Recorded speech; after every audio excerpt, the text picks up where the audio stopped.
Looking down at the dark-haired man asleep in the bed, she whispers to herself, "Is this the man I've been a stand-in wife for these past 2 years?"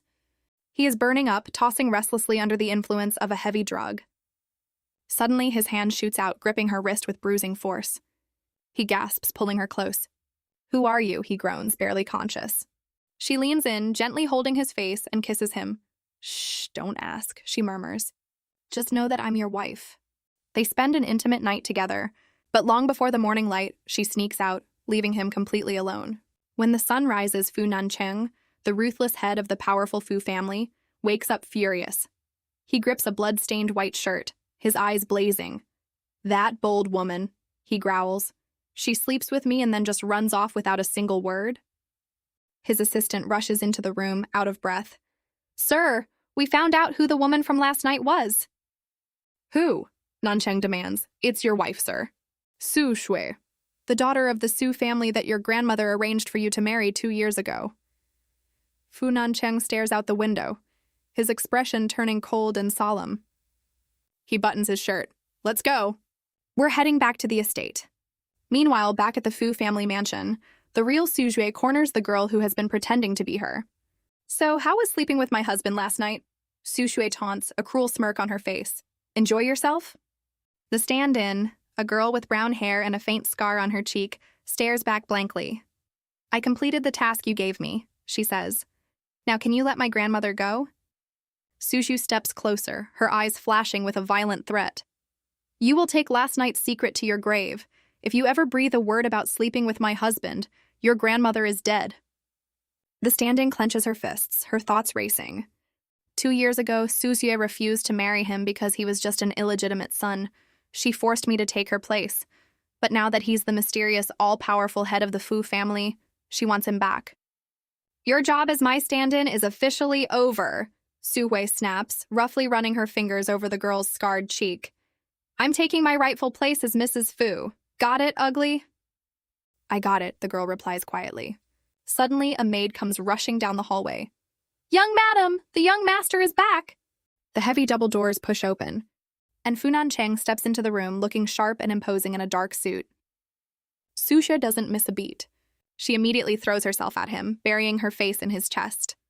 "Husband," she whines, faking a blush. "You were so rough with me in that hotel room last night, I'm so sore." Fu Nancheng's eyes darken. He grabs her wrist and rips her off of him, glaring down at her as she looks up in fake terror. "If you have a death wish, just say it," he snarls.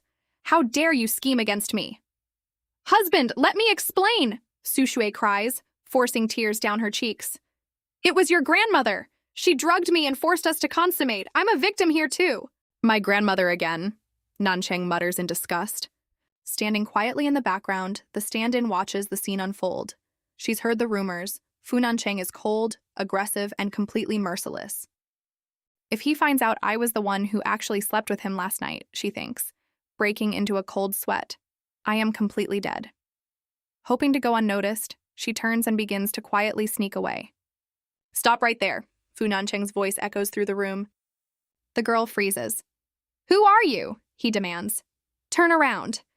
Terrified that he's already figured it out, she slowly turns to face him.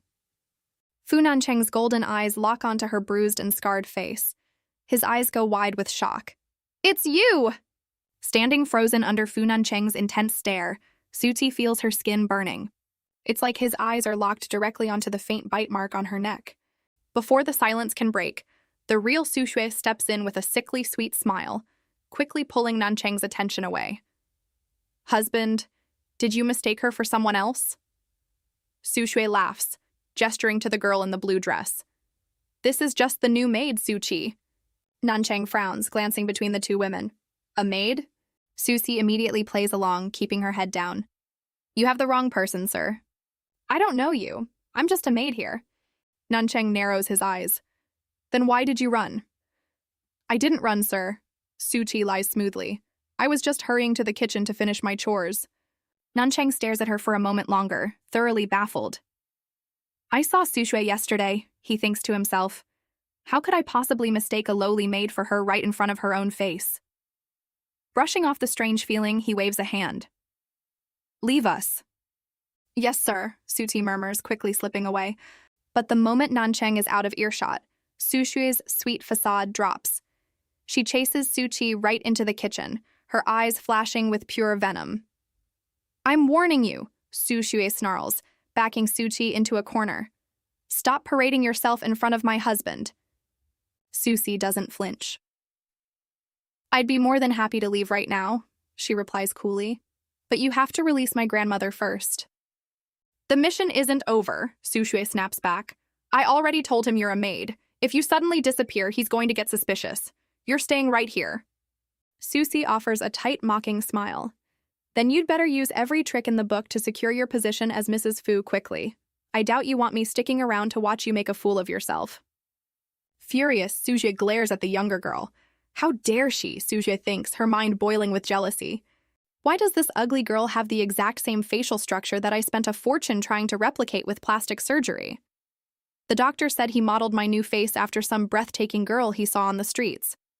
How can this scarred freak have such pretty eyes? Unable to handle it, Su Xue shoves past her. Just mind your own business, ugly! A few minutes later, Su Xue pulls the head housekeeper aside. Put Susie in the smallest, most cramped room you have, she orders bitterly, and give her the dirtiest, most exhausting chores in the house. Banished to a tiny, dimly lit servant's room, Susie sits at a vanity mirror, staring at her reflection. Staying here means I have to face that terrifying man every single day, she thinks, letting out a heavy sigh. But for my grandmother's sake, I have no choice. Thank God he doesn't know what I really look like. She traces the faint artificial scar on her cheek, her mind drifting back to how this nightmare started. She was the true biological daughter of the wealthy Su family, but she and Su Xue had been switched at birth. When her real family finally tracked her down, they were disgusted by her. To them, she was just an uncultured, scarred girl who grew up in the countryside. Refusing to publicly claim her, they hid her away in the servants' quarters, leaving her to endure constant bullying, especially from the fake daughter, Su Xue. Just as Suti was finally packing her bags to leave that toxic house forever, the Su family arranged a marriage with the Fu family. Back then, Fu Nancheng was just an illegitimate son. Su Hui refused to marry him, so she kidnapped Susi's grandmother and blackmailed her into taking her place. For 2 years, Suzi played the part of the obedient hidden wife. Clenching her fists, she stares hard into the mirror. I will survive this, she promises herself, and I will save my grandmother. Meanwhile, upstairs in the master suite, Fu Nancheng is lounging in an open black robe, a glass of red wine resting on the nightstand. He lies back against the pristine white pillows, closing his eyes. As he takes a breath, a faint, lingering scent catches his attention. He opens his eyes, pulling the pillow closer. This scent, he thinks, his heart skipping a beat. It's the exact same scent from the hotel room last night. For years, Nancheng has suffered from crippling insomnia. Yet last night, wrapped in the arms of that mysterious woman, he slept deeper and more peacefully than he had in his entire life. Was it because of her scent? He wonders, sitting up on the edge of the bed. His golden eyes gleam with curiosity. There's only one way to find out. Stepping out onto the balcony, he looks down into the estate's garden. Standing by the rose bushes, holding a pair of gardening shears, is a girl with long brown hair wearing a blue dress.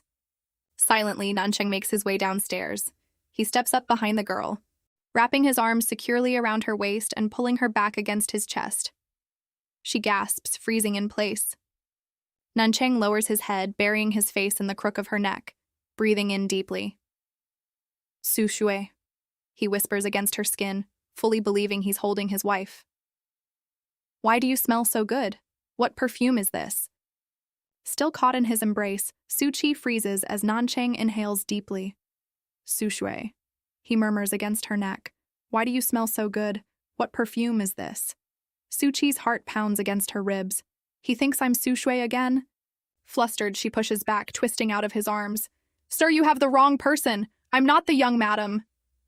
As she pulls away, her hand brushes against the rose bush, and a sharp thorn slices into her finger.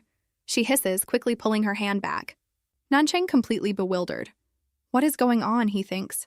That's the second time I've mistaken this maid for Su Xue. He looks down at her. Why are you always so terrified of me? He asks, noticing she's cradling her hand. Where are you hurt? Susie looks up, her cheeks flushing under his intense gaze. I'm fine, she stammers quietly. Thank you for your concern, sir. For a long moment, Nancheng just stares at her, his eyes lingering on her lips in silent thought. The quiet tension is abruptly shattered by Su Shui marching into the garden. Suchi! What are you just standing around for? She snaps. Hurry up and get back to the kitchen to work. Yes, ma'am, Suchi says quickly, practically running down the hall. She lets out a massive breath. That was way too close. I just need to lay low, do my work, and figure out a way to save my grandmother. A little while later, at the breakfast table, Su Hui plays the part of the sweet, innocent wife. As Suchi quietly pours their milk, Su Hui leans over to Nancheng with a sympathetic sigh. That maid, Suchi, is from the countryside, Su Shui tells him. Everyone else avoids her because of her ugly, scarred face, but I'm too kind-hearted, so I kept her around as a maid. Nancheng doesn't even look up from his newspaper. Relieved that he doesn't seem to care about the mix-up in the garden, Suchi quickly finishes serving and slips out of the room. Later that afternoon, school lets out. Suchi stands on the sidewalk in her uniform, scrolling through her phone. It's impossible to get a cab around here, she thinks with a sigh. Suddenly, a sleek black car pulls up to the curb. The tinted window rolls down, revealing a silver-haired boy flashing a charming grin. It's Fu Yu, her classmate, the reigning campus heartthrob, and a notorious troublemaker. Hey, little ugly girl, he teases. Can't get a ride? Hop in, I'll drop you off. With no other options, she awkwardly climbs into the back seat. By the way, Fu Yu says breezily, gesturing to the front seat, let me introduce you to my uncle. Susie glances up and freezes. Meeting her gaze in the rearview mirror with a cold, serious expression is Fu Nancheng. Susie's heart drops into her stomach. What? She panics. Fu Nancheng is Fu Yu's uncle? How is this even possible? Oblivious to the sudden tension, Fu Yu reaches into his pocket with a smirk. Uncle, this is my classmate Su Chi. She's completely obsessed with me. She even wrote me a love letter today. Here, let me read it to you. Susie's eyes go wide. When did I ever write him a love letter? She thinks frantically. Those bullies at school must have planted it in his desk. Fu Yu clears his throat and begins to read dramatically. Dear young Master Fu, I really like you.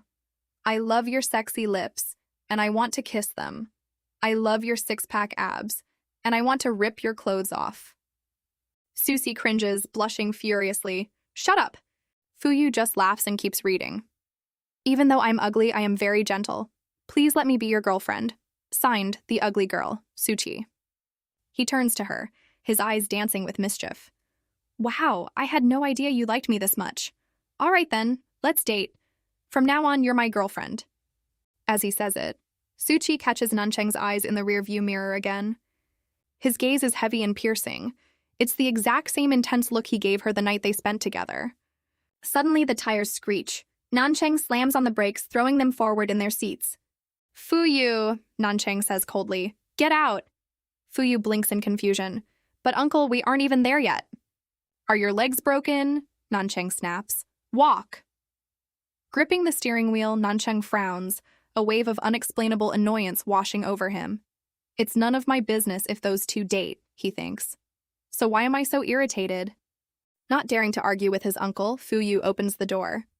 All right, little ugly girl, see you tomorrow. I'll take you on a date. The car speeds off, leaving a thick, suffocating silence between Suchi and Nancheng for the rest of the drive. When they finally arrive back at the Grand Estate, Susie practically jumps out of the car, desperate to escape. But before she can take a single step, a strong hand grabs her wrist, jerking her back. She gasps, looking up into Nancheng's dark, warning glare. Stay away from my nephew. Up in the master bedroom, Fu Nancheng tosses and turns on the sprawling bed. He groans, rubbing his temples in the dark. The scent on the sheets is completely gone. I can't sleep at all. He sits up, grabs his phone, and calls the head housekeeper. Send the young madam upstairs. Down the hall, the fake Su Shui is practically vibrating with excitement. She points a manicured finger at Suchi. Did you hear that? My husband wants me upstairs. We're finally going to share a bed. Hurry up and draw my bath. After washing up, Suja heavily spritzes designer perfume onto her neck. She shoots Suzi a wicked smirk. Jealous? Remember your place. You're just a cheap stand-in. I am the real Mrs. Fu. Confident and glowing, Suja glides into Nancheng's dark bedroom, slipping into the bed and pressing a hand to his chest. Husband, I'm here. But Nancheng immediately goes rigid. He grabs her shoulders, pushing her away. What is that smell? Why don't you have the scent from the bed? Sushu freezes, a cold sweat breaking out on her forehead. The scent from the bed? She thinks in a panic. Su-Chi was the one in that bed last time. Does he want Su-Chi's scent? Nancheng's golden eyes narrow in the dim light. Don't tell me. The woman in this bed last night wasn't you? It was me. I swear it was me. Sushui cries out. I just took a petal bath, so my natural scent was covered up by the soap. Nancheng glares at her, his voice dropping to a dangerous, icy growl. Then what are you waiting for? Go wash it off. Bring back your original scent, or your time as Mrs. Fu is over. Terrified, Sushui scrambles out of the room. She intercepts Suzy in the hallway. You, Sushui hisses. You're going back to my husband's bed tonight. Susie stops dead. What? He asked for you. I'm not doing it. Suhyu's face twists with rage. Do you think I want you to go? If it wasn't for that stupid scent on your body? She whips out her phone, shoving it directly into Suchi's face. On the screen is a live video of Suchi's frail grandmother, struggling to breathe through an oxygen mask in a hospital bed, weakly murmuring Suchi's name. Your grandmother really misses you, Sushui taunts cruelly. Susie's eyes fill with tears. Fine, she whispers, her voice shaking. I'll go. Sushu crosses her arms, laying down the rules. Remember, he is not allowed to touch you, and you must be out before 6 a.m., not 1 minute longer. Now go wash off that ugly fake scar so you don't scare him. Sitting at the vanity, Susie carefully wipes away the makeup and the fake scar she uses to hide her true beauty. Looking at her clear, flawless skin in the mirror, she clenches her jaw. She keeps using my grandmother against me. I have to find out what hospital she's at, and fast. Meanwhile, back in the master suite, Nancheng lies in bed, feeling inexplicably annoyed. Why can't I stop thinking about that little maid? He thinks. She looks so innocent, yet she writes trashy love letters to my nephew. The bedroom door clicks open. Susie, dressed in a red silk robe, quietly slips into the room. Believing last time was a one-off mistake, she carefully climbs onto the mattress, hugging the very far edge of the bed to keep her distance. Nancheng turns his head, annoyed. Why are you sleeping so far away? Come here, sleep in my arms. Susie nervously scoots closer. In a flash, Nancheng reaches out, grabs her wrist, and pulls her flush against his chest.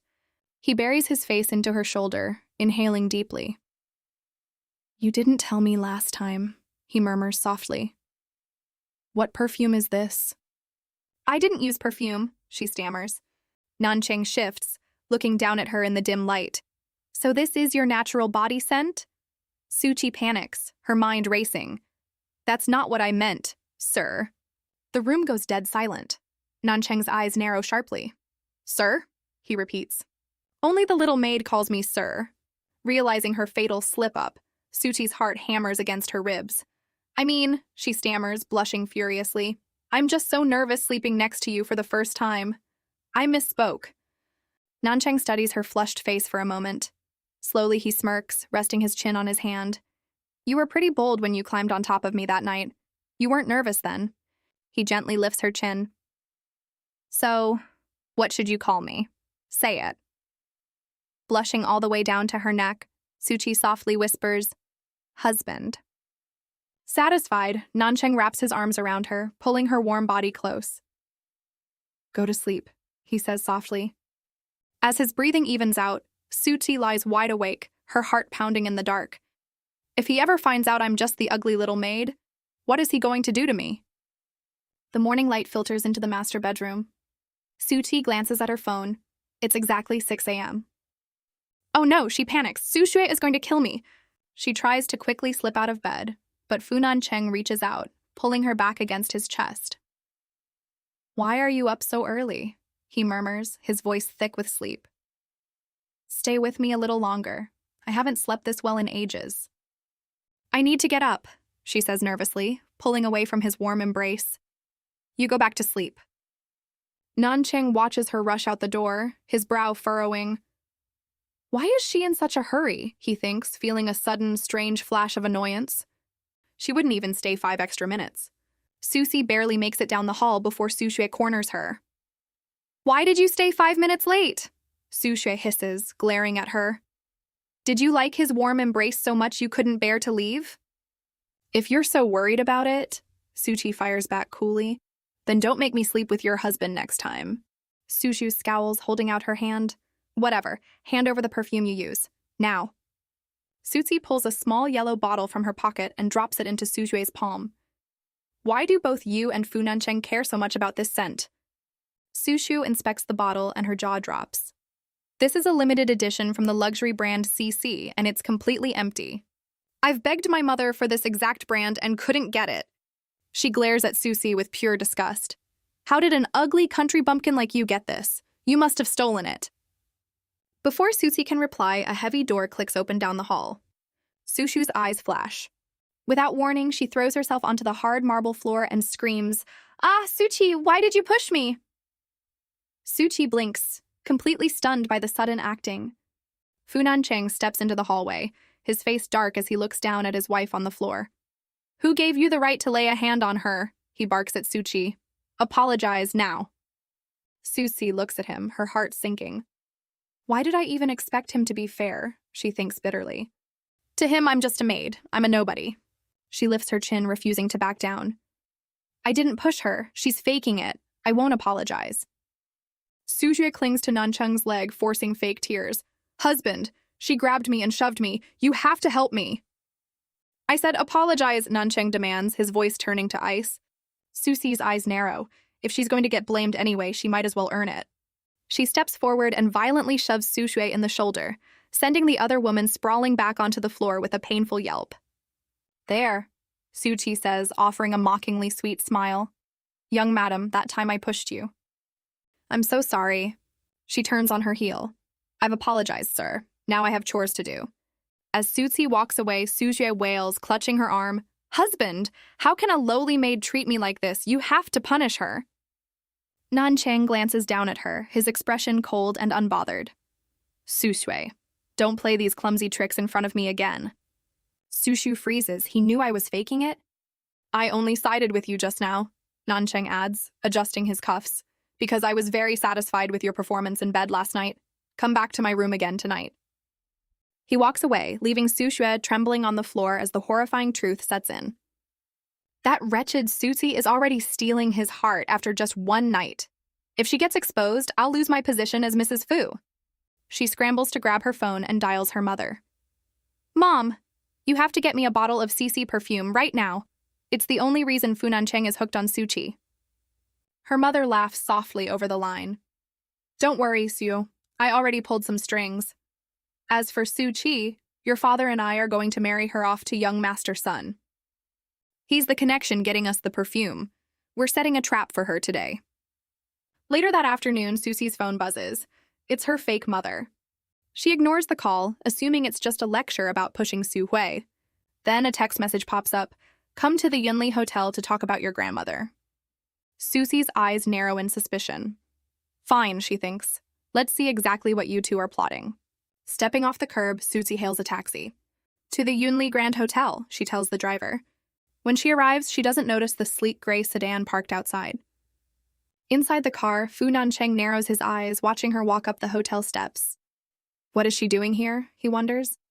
Nancheng and his assistant follow her inside, watching from down the hall as she pushes open the door to room 809. His assistant breaks into a nervous sweat. Sir, he whispers. The man who booked that room is Sun Quan. He's notorious for his twisted fetishes. Rumor has it he's the reason his first 2 wives are dead. Should we go in and pull him out? Nancheng's expression remains cold and indifferent. No, she went in on her own. No one forced her. Inside room 809, Sun Quan is already waiting. Well, he smirks. Are you the generous gift the Su family sent me? But Susie came prepared. She steps into the light, making sure the hideous fake scar on her cheek is on full display. Sun Quan recoils in absolute disgust. Where did this ugly freak come from? Is this the kind of trash the Su family sends me? Susie puts on a perfectly innocent face. Please don't be angry, young Master Sun. There must be a misunderstanding. I may be ugly, but my sister is the most beautiful woman in the city. Surely she is your intended bride. Right on cue, the door flies open. It's Su Shui. Susie, you idiot! Su Shui snaps, marching into the room. How could you forget your room key? Before she can finish, Sun Quan's eyes light up. Ah, the bride is finally here. He lunges forward, grabbing Susue and pinning her against the wall. She screams, struggling wildly against his grip. What are you doing? Let me go! Suchi is the one they sent for you. Susie gasps in fake outrage. Susue, shut up! Are you implying the Su family would insult young Master Sun by marrying him to an ugly country girl like me? Sun Quan laughs, dragging a terrified Susue toward the bed. She's right. The Su family wouldn't dare play me like that. Come here, my beautiful bride, let's have some fun. Susue screams for help, utterly horrified as she realizes her own trap has just backfired on her. Suzi watches coldly from the doorway. Only the most beautiful woman in the city is worthy of him, she says flatly. I won't interrupt you two. With that, she steps out and pulls the heavy door shut, completely ignoring Susue's desperate cries. Walking down the quiet hallway, Suti's phone suddenly buzzes. It's Fu Yu, Nancheng's playboy nephew. Ugly girl, I finally found you, the text reads. She immediately rejects the call with an annoyed sigh. I need to stay far away from both this uncle and his nephew, she thinks. Suddenly a voice echoes down the hall. Uncle! Uncle! It's Fu Yu! Panic sets in. Desperate to avoid him, Susie grabs the handle of the nearest door, darts inside, and dives onto the bed to hide. As the door clicks shut, she hears the sound of running water stop. The bathroom door swings open. A man steps out wearing a loose, open black bathrobe, lazily wiping his wet hair with a towel. Fu Yu, Fu Nancheng mutters, annoyed. What are you yelling for? Suzi slaps both hands over her mouth, her eyes wide with sheer terror. Out of all the rooms in the hotel, she just hid in Fu Nancheng's bed. Standing in the hallway, Fu Yu leans against the doorframe, totally oblivious to the panic inside the room. Uncle, Fu Yu says, I heard you married Su Shui, the #1 beauty in the city. You didn't even tell me. I want to meet my new aunt. Nancheng sits on the edge of the bed in his open black robe, looking completely unbothered. Fine. Come over for dinner in a few days. Suddenly, Nancheng feels something shift under the blankets next to him. He casually pulls back the sheets and freezes. Susie? What is she doing in my bed? Before he can process it, Fu Yu calls out again. Hey, Uncle, have you seen Susie? She's supposed to be at this hotel today, but I can't find her anywhere and she won't answer her phone. Under the covers, Su Qi is practically plastered against Nancheng's chest.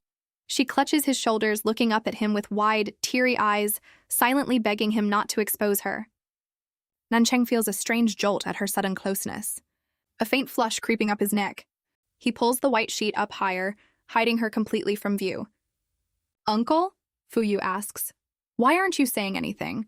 Did you see that ugly girl Suchi or not? No, Nancheng replies flatly. All right, I'll go look somewhere else. See you later, Uncle. The hotel door clicks shut.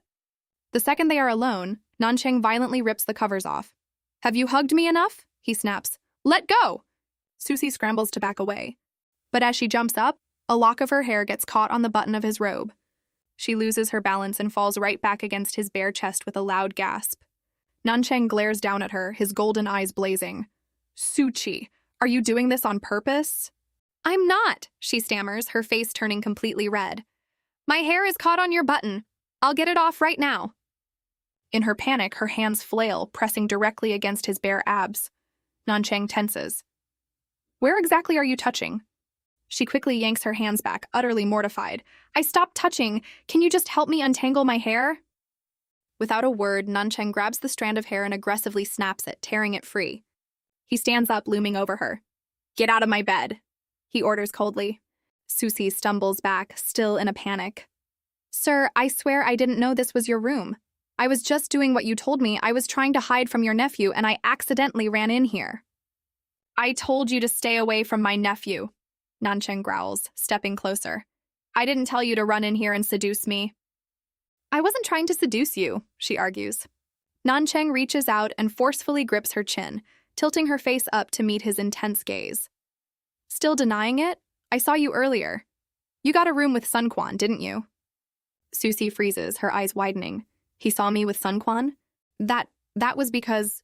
Nancheng cuts her off, his voice dripping with disgust. You string along my nephew, you get a hotel room with Sun Quan, and now you climb into my bed. Tell me, Suchi, do you even know the meaning of the word shame? For a second, Suchi is stunned by his harsh words. But then, a defiant smirk crosses her face. If you think I'm just trying to seduce you, she fires back smoothly. Then why are you so angry? She looks him dead in the eye. What's wrong? Did it work? Are you seduced? Nancheng's grip tightens. Susie glares right back at him. What's wrong? She mocks. Are you mad because you're actually attracted to a woman like me and your fragile ego can't handle it? His eyes darken. In a flash, his hand shoots up, gripping her by the throat. You have a death wish, he snarls.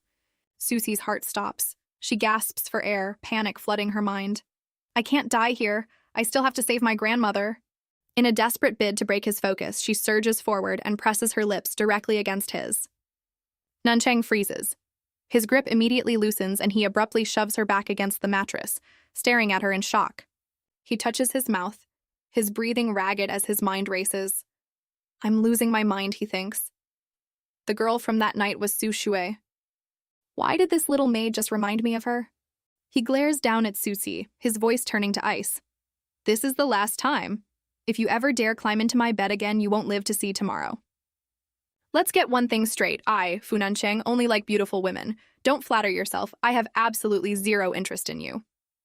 Susie scoffs, fixing her shirt. Good. Who cares if you're interested anyway? She turns on her heel and marches right out of the room. In the hotel restroom down the hall, she aggressively splashes cold water on her face, washing away her fake scar. Let him think whatever he wants, she tells herself. Once I save my grandmother, I will never have to see that awful man again. Taking a deep breath to steady her nerves, she steps out into the hotel lobby. But she doesn't get far. Little ugly girl, a cheerful voice calls out. There you are. I've been looking all over for you. It's Fu Yu. Susie sighs. What do you want? He flashes a charming grin. Do I need an excuse to find my girlfriend? Come on, let's go on a date. Listen to me, Suchi says firmly. I didn't write that love letter. I don't like you, and I am not your girlfriend. Now, if you'll excuse me, I have things to do. She stops. Fu Yu is staring at her, his jaw practically on the floor. Your face, he gasps. Oh my God, Suchi, you're drop-dead gorgeous. Why on earth are you pretending to be ugly? Before she can shush him, he turns toward the hallway. Walking right toward them is Fu Nancheng. Uncle, Fu Yu yells, waving him down. Uncle, look at Susie's face. Susie panics. I'm completely doomed. She immediately ducks behind Fu Yu, using him to stay out of Nancheng's line of sight. Please, she begs him in a panicked whisper. You can't tell anyone about my face, especially not your uncle. It's complicated, just please keep my secret. Fu Yu looks down at her flawless features, a mischievous smirk pulling at his lips. All right, he says. I'll keep your secret, but you have to promise me one thing in return. Be my girlfriend. Susie rolls her eyes in frustration. I already told you no. Stop wasting your time on me. Just a few feet away, Nancheng steps closer. He stops dead in his tracks, his eyes locking onto the sight of Suchi resting her head softly against his nephew's shoulder. His expression goes terrifyingly dark. Completely unaware of his uncle's piercing glare, Fu Yu looks down at Suchi. Just give me a chance, he says softly. Be my girlfriend for 1 month. If you still don't like me after 30 days, I'll back off forever. Deal? Trapped and desperately needing him to keep her secret, Suchi lets out a defeated sigh. Fine, she whispers. It's a deal. Fu Yu is grinning ear to ear. He excitedly gestures to Suchi, who is standing beside him, completely mortified. Uncle, guess what? Fu Yu announces proudly. Suchi officially agreed to be my girlfriend. Suchi avoids Nancheng's intense gaze, internally screaming, I just crawled out of the uncle's bed and now I'm the nephew's girlfriend? Could this get any more awkward? Before Nancheng can say a word, his assistant leans in. Sir, your meeting starts in 30 minutes. We need to head back to the office. Without another glance at the new couple, Nancheng turns and walks away. Once he's gone, Fu Yu turns to Suchi with a charming smile. See? I kept your secret. Now, let's go on our first date. I'll buy us movie tickets. No thanks, Suchi says flatly. I'm not watching a movie with you. I have to go. She turns on her heel and walks right out the door, leaving Fu Yu standing alone on the sidewalk whining, Hey, why are you leaving me all alone again? As Susie walks down the street, her phone rings. It's Mrs. Su, her adoptive mother. She answers, and a furious voice blasts through the speaker. Suchi, get back to the house immediately.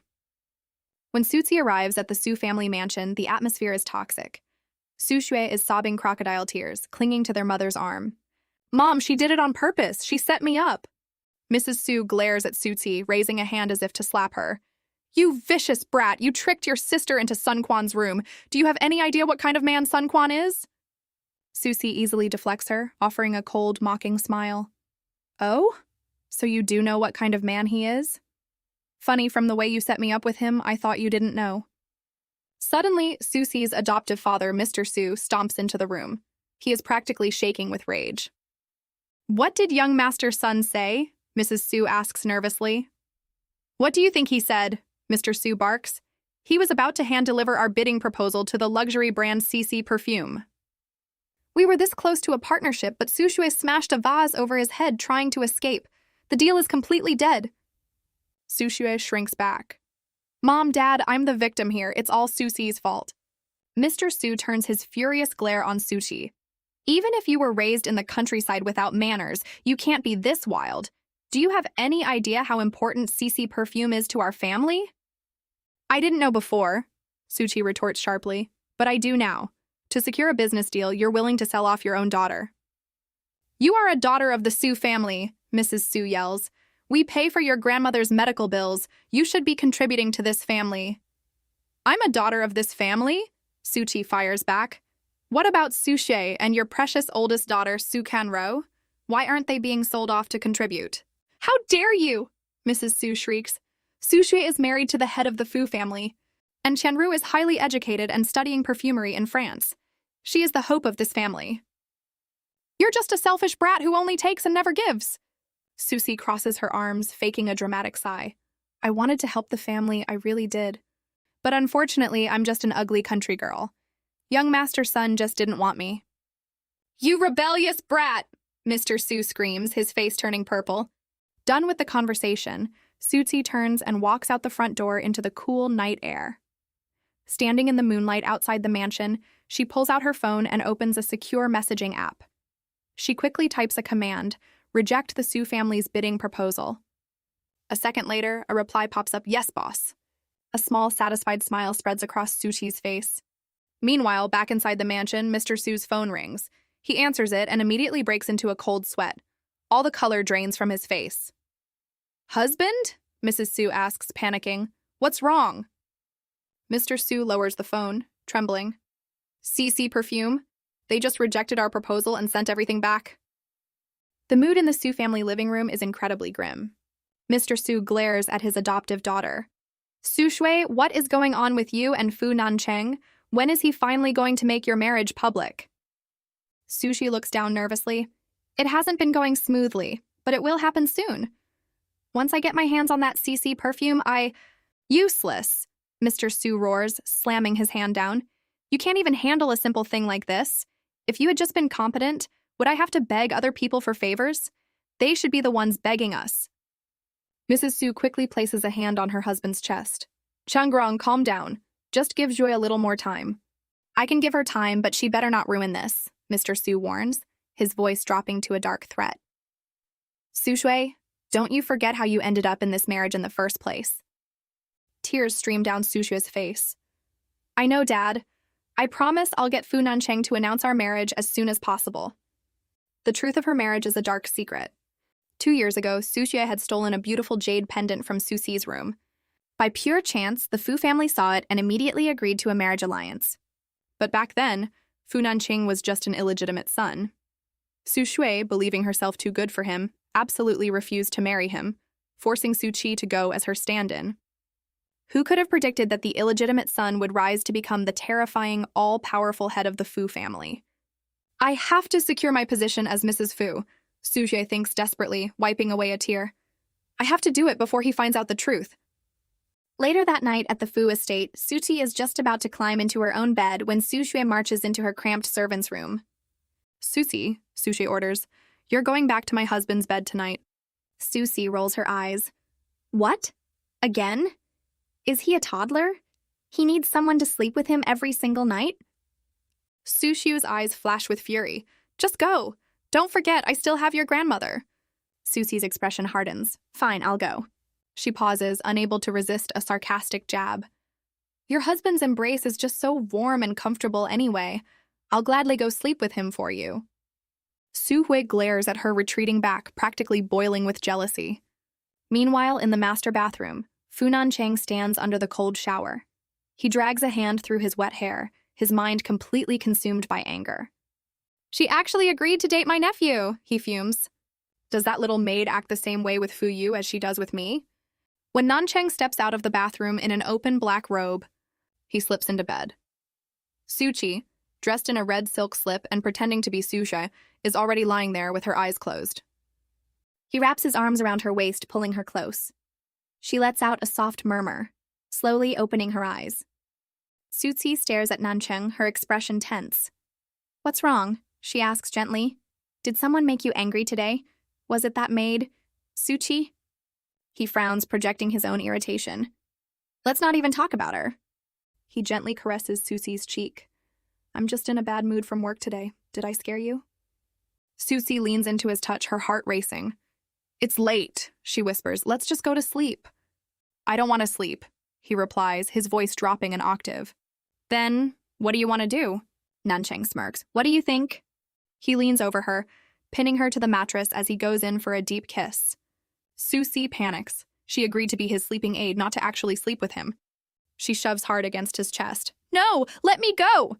When he doesn't stop, she bites down hard on his lip. Nanchang flinches, pulling back. He touches his bleeding lip, staring down at her with a dark, dangerous glare. What is the meaning of this? I'm not rejecting you, Suchi stammers, her mind scrambling for an excuse. It's my time of the month. It's not convenient. Nanchang narrows his eyes. Is that true? Susi puts on her most innocent, sincere face. Of course it's true. Nanchang studies her for a second. His gaze softens. He sits back and gently begins to rub her stomach. Does it hurt? No, she whispers, slightly stunned by his sudden tenderness.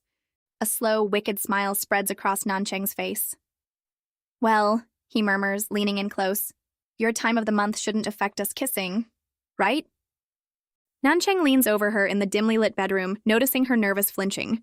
Never been kissed, he murmurs. She turns her head away, blushing deeply. He smiles faintly. Relax, he says softly. I won't hurt you. He leans in and presses his lips softly against hers. After a tender, breathless moment, he pulls back and holds her close. Go to sleep, he whispers. The next morning, Suzi is back in her drab blue uniform, holding a mop in the hallway. Sujue marches up to her. Is my husband awake? Sujue demands. No, Suzi replies flatly. By the way, I told him I was on my period last night, so make sure you don't blow your cover. Suhyu's eyes go wide with jealous rage. Did he try to touch you last night? She screeches. You shameless little slut, you seduced him. Susie rolls her eyes. She is so loud and stupid, she thinks. If I'm such a slut, Suchi says dryly, why did you force me to sleep with your husband in the first place? Realizing she can't win a battle of wits, Su Shui changes tactics. Just go into the master bedroom in 10 minutes to collect his laundry. Susie sees the malicious plot written all over the woman's face, but she just nods. Fine. A few minutes later, Su Shui slips into the master bedroom. Seeing Nanchang still asleep, she eagerly climbs onto the mattress and leans over him. Nanchang's eyes snap open. What are you doing? He asks coldly. Husband, she coos. I came to sleep with you. Get off, Nanchang orders, sitting up. Have the housekeeper change all the sheets, and never climb into my bed during the day again. Right at that exact moment, the bedroom door clicks open. It's Suti.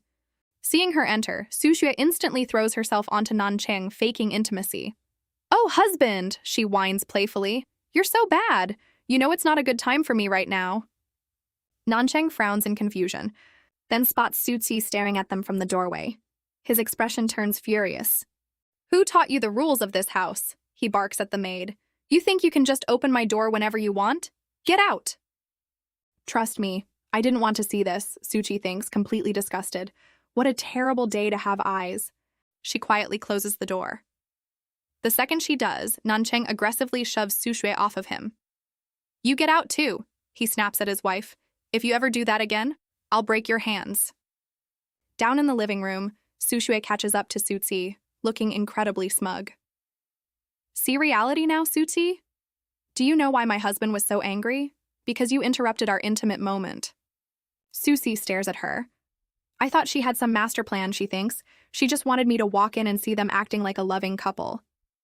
I didn't just see it, Suchi replies coolly. I heard it. Your husband told you to get out too. Before Sujue can scream, a cheerful voice echoes from the front entrance. Uncle! Uncle, are you awake? It's Fuyu. He struts into the living room, his hands casually tucked in his pockets. He stops dead in his tracks when he spots Suchi in an elegant outfit. Little ugly girl? He asks in disbelief. What are you doing at my uncle's house? Then he leans in closer, thoroughly confused. Wait, where's your scar? Why aren't you pretending to be ugly today? From the second-floor balcony overhead, a cold, sharp voice cuts through the room. What pretending to be ugly? Fu Nancheng is standing at the railing, staring down at him with narrowed eyes. Fuyu, he demands. What are you talking about? Susi's heart drops into her stomach. I'm doomed. Fu Nancheng glares down at the group in the living room. His piercing golden eyes locked dead onto Suchi's flawless face. Explain, Nancheng demands, his voice dangerously low. Why do you look exactly like Sushue? Before Susi can even think of an excuse, Sushue steps in front of her, sweating nervously. Husband! Sushue blurts out. She's obsessed with me. She actually got plastic surgery to copy my face. That ugly scar she usually has is just from a botched procedure. Nancheng frowns, turning his sharp gaze to Suchi. Is this true? Were you hiding your scar with makeup to impersonate my wife? Susi quickly plays along, keeping her head down. Sir, even if I used heavy foundation to cover the scar, it wouldn't hold up to close inspection. I could never fool the man who shares my bed. Nancheng searches her face for a long, suffocating moment. Finally, he narrows his eyes. You had better not be lying to me, because if you are, you will regret it. He turns and walks away. Behind him, Suchi, Sushue, and Fuyu all let out a massive, silent breath of relief. That was way too close. Still completely clueless, Fuyu turns to Suchi with a bright smile. Hey, why are you working as my uncle's maid anyway? I'll double your salary. Come be my personal maid. Suhu scoffs, crossing her arms. Why would you want a plastic surgery freak working for you?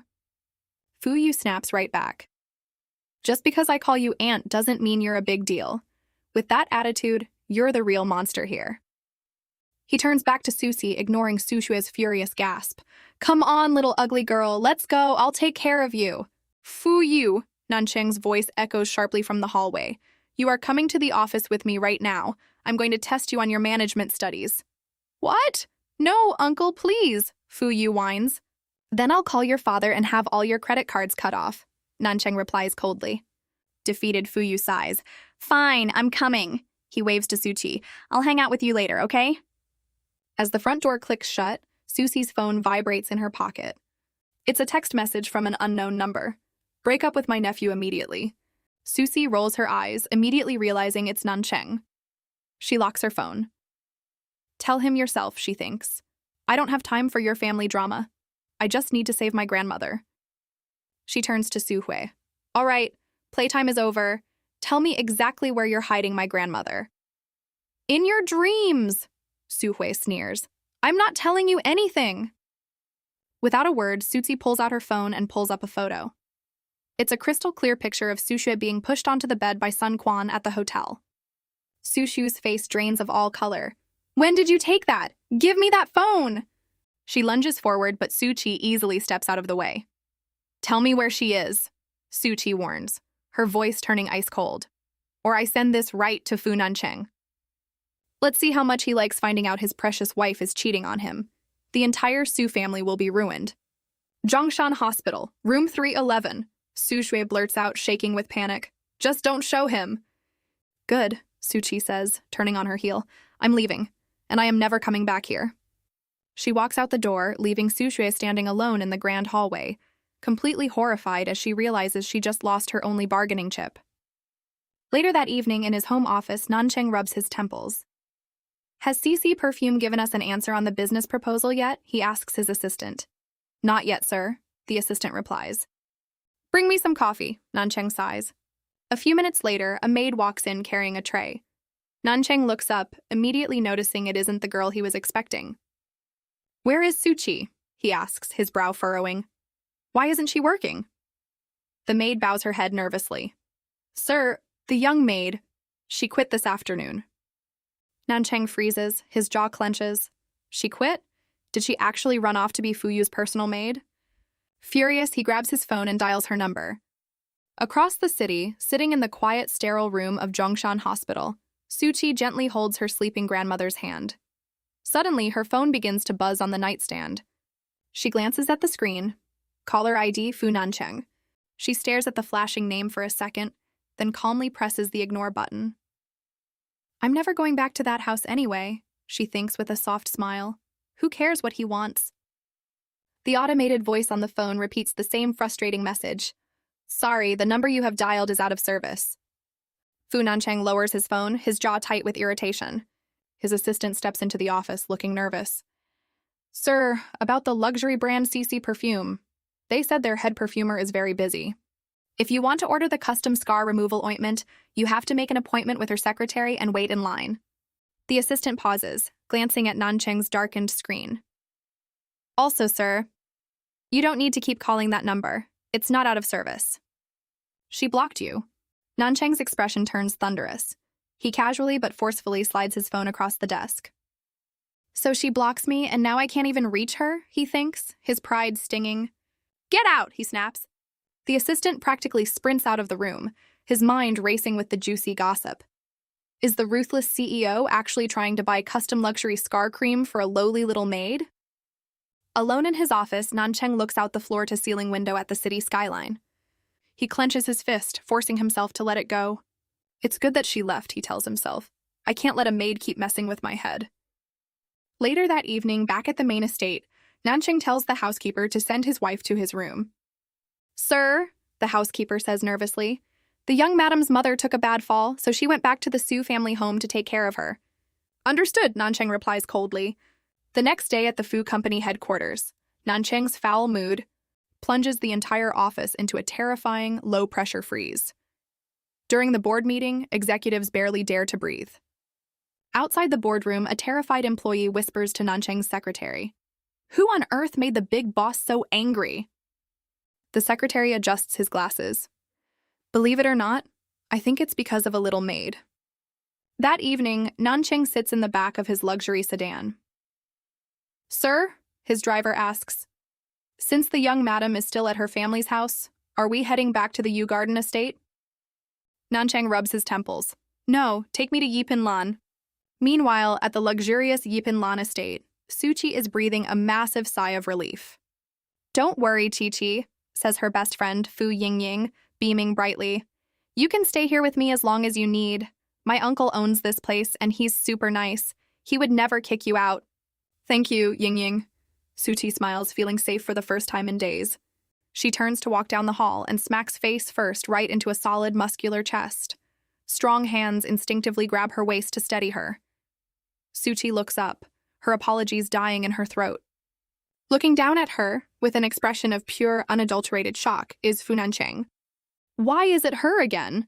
Nancheng thinks, his mind short-circuiting. Why is it him again?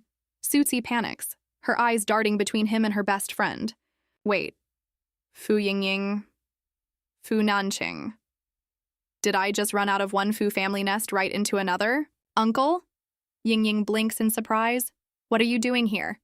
And why are you holding my best friend like that? Nancheng immediately drops his hands, glaring at his niece. Yingying, explain. I invited her to live with me, Yingying defends. Nancheng's gaze snaps back to Suchi, his voice icy. Move out, immediately. Suchi's heart races. I can't leave, she thinks frantically. The backyard here has the perfect soil. I need it to cultivate my rare ghost orchid. Desperate, she reaches out and gently grabs the sleeve of Nancheng's suit. President Fu, wait, she pleads softly. She looks up at him, letting her big blue eyes fill with tears. Please, just give me a little time. My grandmother is in the hospital. Her medical bills are so incredibly expensive every single day. I really have nowhere else to go. Nancheng stares down at her. Her tearful, soft expression instantly flashes him back to the intimate nights they shared in his bed. He swallows hard, his Adam's apple bobbing as his icy resolve violently cracks. He rips his sleeve away from her grasp and turns toward the stairs. Once you find a place, he orders gruffly, not looking back, move out immediately. As he disappears up the staircase, the pitiful, teary look completely vanishes from Su-chi's face. A sly, victorious little smirk touches her lips. Ah, she thinks in amusement. So the big, bad CEO has a soft spot for tears. At Yingying's house, the girls finally let out a breath of relief, assuming Fu Nancheng has left. "Quick, come sit down," Yingying says excitedly, grabbing Su-chi's hands. "I have something amazing to show you." Su-chi groans as Yingying pulls out a bright pink notebook filled with magazine clippings of shirtless men. "Can I pass?" Su-chi sighs. "You said you had something good, not a bunch of trashy magazines." "This is different," Yingying insists, pointing at the pages. "This is my ultimate roster of handsome guys. Look at this one, he's the sweet, clingy type. Or how about this gym bro? Look at those abs, you just know he has great stamina." "What are you two girls doing?" a cold voice suddenly demands. The girls freeze. Standing right behind the sofa, glaring down at them with an icy expression, is Fu Nancheng. Yingying panics. "Uncle, we were just doing homework," she blurts out. Nancheng reaches down and picks up the pink notebook full of shirtless models. "Homework?" he asks darkly. "It was Su-chi's idea. She made me look at it." Yingying squeaks, completely throwing her friend under the bus. Nancheng turns his furious gaze to Su-chi. "Care to explain this? You neglect your own studies just to corrupt my niece?" "I am studying," Su-chi stammers, scrambling to grab a textbook. But as she picks it up, a second glossy magazine full of male models slips out and drops right onto the floor. Nancheng's eye twitches. "Is this your coursework, Miss Su?" Caught red-handed, Su-chi decides to stand her ground. "Why are you so angry, President Fu? Is looking at handsome guys a crime? It's the modern era. We're allowed to have a little basic sex education." Nancheng glares at her, his voice dropping to a dangerous warning. "Su-chi, do you want me to gag you?" Yingying gasps. "Gag her? Uncle, are you making a dirty munbo?" Before Yingying can finish her thought, Su-chi slaps a hand over her best friend's mouth, silencing her. "We're sorry." Su-chi apologizes frantically. "We won't do it again." Nancheng scoffs in disgust, turns on his heel, and walks away. Once he's gone, Yingying turns to Su-chi with a guilty, pleading look. "I'm so sorry I blamed you. But if my uncle found out it was mine, he'd tell my parents." "Our friendship is officially over," Su-chi mutters, crossing her arms. "Wait, I'll make it up to you," Yingying offers eagerly. "What do you think of my uncle? I can sneak a picture of his abs for you." Su-chi's eyes widen in sheer horror. "Don't you dare! Are you trying to get me killed?" But Yingying just smiles to herself. Wow, she reacted so strongly, Yingying thinks. She must really have a crush on my uncle. Don't worry, Chi-Chi, I will get you that photo. The next morning, Su-chi is in the backyard, carefully watering a rare, blooming ghost orchid. Once this fully blooms, I can use it to make a special ointment to cure Yingying's birthmark, she thinks happily. Suddenly, her phone rings. It's the hospital. "Miss Su," the nurse says cheerfully, "your grandmother just woke up." Susie drops her watering can and rushes straight to the hospital. Tears stream down her face as she hugs her frail grandmother in the hospital bed. "You're finally awake. I missed you so much." Her grandmother weakly pats her back. "Chi-Chi, where is your jade pendant?" Susie blinks, surprised by the sudden question. "It's back at the Su family home. Why?" Her grandmother's grip tightens. "Good girl, you cannot lose that pendant. Go get it back right now." Seeing how urgent her grandmother is, Susie immediately heads to the Su family mansion. She sneaks into her old, cramped bedroom and tears the place apart. She checks every drawer and box, but the pendant is completely gone. It couldn't have just vanished, she thinks, her eyes narrowing. Someone took it. "Susie?" a voice calls out. Su Shui stands in the doorway looking shocked. "What are you doing back here?" Susie turns around, her gaze locking onto the sudden, guilty panic flashing across Sushi's face. "I came for my jade pendant," Sushi demands, taking a step toward her. "Hand it over now." "I don't know what you're talking about," Su Shui snaps, crossing her arms. "I don't have your jade pendant. Where's your proof?" "Then I'll just go search your room," Suchi says, stepping forward. "Don't you dare!" Su Shui grabs her arm. Susie yanks herself free, forcefully shoving the other girl away. Suju stumbles, smacking face first into the heavy wooden door.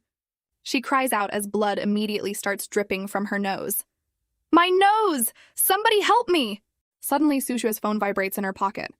It's Fu Nancheng. Sushia answers, trying to hide her panic. Husband?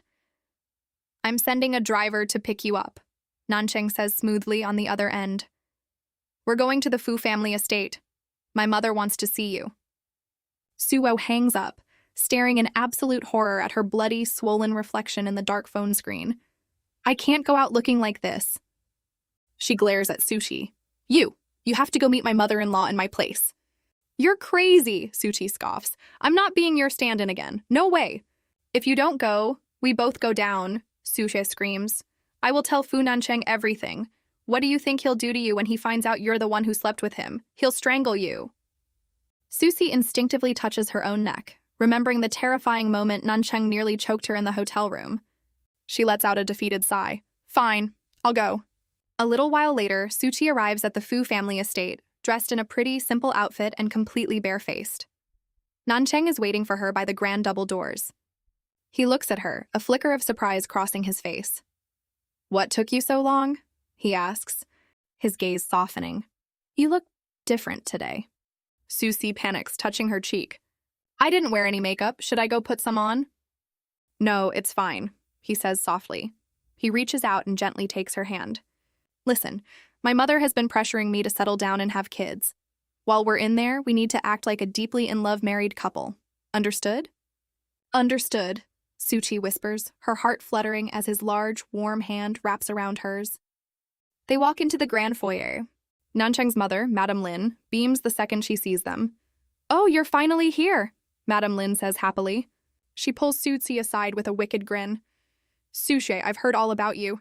You're the bold little girl who finally took my son's innocence. Susie blushes a deep, furious red. He had zero experience before you, Madame Lin whispers conspiratorially. Just between us, how was he? Mom, stop, Nancheng groans, pinching the bridge of his nose. I don't remember anything, Suchi stammers, waving her hands in embarrassment. Madame Lin just laughs warmly. All right, come on, let's have a nice family dinner. You can help me in the kitchen. Later in the kitchen, Suchi reaches up on her tiptoes, stretching to grab a jar from the top of the cabinets. Suddenly, a solid chest presses gently against her back, and a large arm reaches right over her head to grab the jar. It's Fu Nancheng. Thank you, she breathes, completely trapped between his body and the kitchen counter. Nancheng doesn't back away. Instead, he leans down, his lips brushing dangerously close to her ear. About that night, he whispers, a teasing smirk playing on his lips. Do you really not remember anything? Susie stares down at the counter, her cheeks burning. Nancheng watches her blush, realizing for the first time just how incredibly cute she is. If you really forgot, he murmurs softly, want me to help you remember tonight? Susie blushes hard, completely trapped against the counter. Nancheng leans in closer, his arm pinning her in place. Her heart hammers against her ribs. Suddenly, Madame Lin's voice echoes from the doorway. Oh, sorry to interrupt. Just pretend I'm not here. You two keep going. Mortified, Susie quickly splashes a handful of tap water at Nancheng to make him back off, escaping his grip with a red face. Later that evening, after a very awkward family dinner, Madame Lin smiles brightly. Son, Su Shui, I've already prepared a room for you two upstairs. You should head up and get some sleep early. Susie forces a smile, but internally, she is screaming. I have to share a bed with him again? Upstairs in the guest bedroom, Nancheng is taking off his suit jacket and loosening his tie when Suchi's phone suddenly chimes. He glances at the screen, his expression immediately darkening. My nephew is texting you? Nancheng asks coldly. Susie panics, but quickly plays the part of the dutiful aunt. Oh, Fuyu just wants to ask me more questions about that little maid, Suchi. Honestly, I think they make a pretty cute couple. They are not a match, Nancheng replies sharply. Fuyu is too naive. That maid is not good enough for him. Susie frowns. What do you have against her? She's never even done anything to you. Nancheng steps closer, gently lifting Susie's chin. Her personal life is a complete mess. Susie grits her teeth. Oh, really? She thinks furiously. I'm a mess, but your precious fake wife is perfectly clean? In a sudden burst of spite, Susie grabs his collar, pulls him down, and kisses him hard. Fine. Now you're dirty too. Let's all go down together. But to her absolute shock, Nancheng doesn't push her away. Instead, he wraps his arms securely around her waist, pulling her flush against his body, and kisses her back with intense, breathless passion. Susie's mind goes blank. After a long moment, Nancheng pulls back just enough to look at her. His golden eyes are dark with heavy desire. "Don't rush," he whispers, gently stroking her chin. "I haven't even showered yet. Mrs. Fu." That title hits Susie like a bucket of ice water. She pushes him away, her heart aching with a sudden sharp sadness. Right, she thinks. I'm not Mrs. Fu. I'm just a stand-in. "You should go shower first," she says quietly, looking away. Nancheng swallows hard, trying to rein in his own racing pulse, and steps into the bathroom. The second she's alone, Susie checks her phone. It's a text from Fu Yu. "Little ugly girl, we have a date tomorrow." Susie frantically types back, "I don't have time!" Fu Yu replies instantly, "Did you forget our deal? If you don't show up tomorrow, your secret is out." Susie groans, throwing herself onto the mattress and pulling the heavy white comforter completely over her head. I'm going to be played to death by this uncle and nephew duo. A few minutes later, Nancheng steps out of the bathroom in a loose black robe. He pulls the blankets off her face. "Why are you hiding under there? You're going to suffocate." Susie immediately decides to use her secret weapon. He has a soft spot for tears and acting cute, she thinks. Let's see if this works. She sits up and clings to his arm, looking up at him with big, pleading eyes. "Husband," she pouts sweetly. "My mom isn't feeling well. I really want to go visit her tomorrow. Can I please go, please?" Nancheng looks down at her. "No, my mother expects us to stay here for 2 days. But I really need to go," she begs, wrapping her arms around his waist and pressing soft little kisses against his chest. "Please, husband? Pretty please?" Nancheng goes completely still. His golden eyes turn dangerously dark. He grabs her waist, easily pinning her back against the mattress. He leans over her, a wicked smirk playing on his lips. "Mrs. Fu," he whispers, his voice low and raspy. "It doesn't matter if you forgot what happened between us that night. We can just recreate it right now." His voice dropping to a low, teasing whisper. "That night," he murmurs, his gaze trailing over her flushed face. "You climbed right on top of me and unbuckled my belt." Susie's face turns bright red. She quickly slaps her hands over his mouth. "Stop talking," she begs. Nancheng's eyes crinkle with amusement. He gently presses a soft kiss to her palm. "Why should I stop?" he whispers, his lips brushing against hers. "This is your duty, Mrs. Fu." Just as he leans in to kiss her fully, the bedroom door suddenly creaks open. Madame Lin peeks her head inside. Seeing them tangled in the sheets, she gasps, dropping down to her knees. She slaps her hands over her eyes, though her fingers are spread wide open so she can still peek. "Oh, carry on!" Madame Lin laughs, clearly thrilled. "I didn't see anything, I swear, I won't tell a soul." She quickly pulls the door shut. Susie is completely mortified. Her entire body feels like it's on fire. Shoving Nancheng away, she scrambles off the bed. I need to use the bathroom," she stammers, sprinting into the washroom and slamming the door. Left alone on the bed, Nancheng throws an arm over his face, letting out a heavy, frustrated sigh as he tries to calm his racing pulse. The next morning, Nancheng's sleek black car pulls up to the gates of the Su family mansion. "Have you already let your mother know you're visiting?" Nancheng asks from the driver's seat. "Yes." Suti lies smoothly, unbuckling her seatbelt. "Thank you for the ride, husband. I'll get going now." "Mrs. Fu?" Nancheng calls out. She pauses, looking back at him. He leans across the center console, a smug, dangerous smirk playing on his lips. "Are you coming home tonight?" he asks softly. Suchi blinks in confusion. "Yes? Why?" Nancheng leans his face just inches from hers. "To continue what we didn't finish last night. After all, you didn't even open your mouth when we kissed." Susie's face instantly turns as red as a tomato. She scrambles out of the car, slamming the door behind her. "We'll see! Bye!" she shouts, practically running toward the mansion gates. Watching her flee, Nancheng chuckles. He pulls out his phone and dials his assistant. "Buy the Emperor's Star," Nancheng orders casually. "Have it sent directly to the Su family." On the other end of the line, the assistant drops his jaw. "The Emperor's Star? That diamond necklace is worth hundreds of millions. What on earth did the young madam do to make the boss so happy?" Standing safely behind the mansion gates, Suchi vigorously fans her burning cheeks. "I need to pull it together," she thinks, taking a deep breath. I still have to meet up with Fu Yu for that stupid fake date. A little while later, she stands on the sidewalk at their meeting spot. A flashy red sports car roars down the street and parks right in front of her. Fu Yu steps out with a massive, beaming smile, holding a giant bouquet of red roses. "For you, little ugly girl." Su Chi sighs. "You really didn't have to do this." "Of course I did. It's our first date." Fu Yu laughs, shoving the flowers into her arms. He casually throws his arm over her shoulder, pulling her close. "Come on, let's go see a movie." Su Chi stiffens. He has zero sense of personal space. She groans internally. Should I push him away? Before she can do anything, a familiar black luxury car pulls up right next to them. The tinted window rolls down. It's Fu Nancheng. Fu Yu completely misses his uncle's dark, irritated glare and waves excitedly. "Uncle, what a coincidence!" Su Si buries her face in the roses. Why is he everywhere? She panics. He already hates me. Now he's going to think I'm skipping school to seduce his nephew. Nancheng stares coldly at the two of them. "It's not the weekend," he says sharply. "Why aren't you in class? Did you sneak out just to go on a date?" Fu Yu shrinks back, nervously dropping his arm from Su Chi's shoulder. "Get back to school," Nancheng orders. "Now." Without another word, the black car rolls up its window and drives off. Fu Yu sighs, turning to Su Chi with a defeated pout. "Well, looks like our date is ruined. But hey, at least I can still drive you to school." At the Su family mansion, Su Shui's father angrily shoves her backward.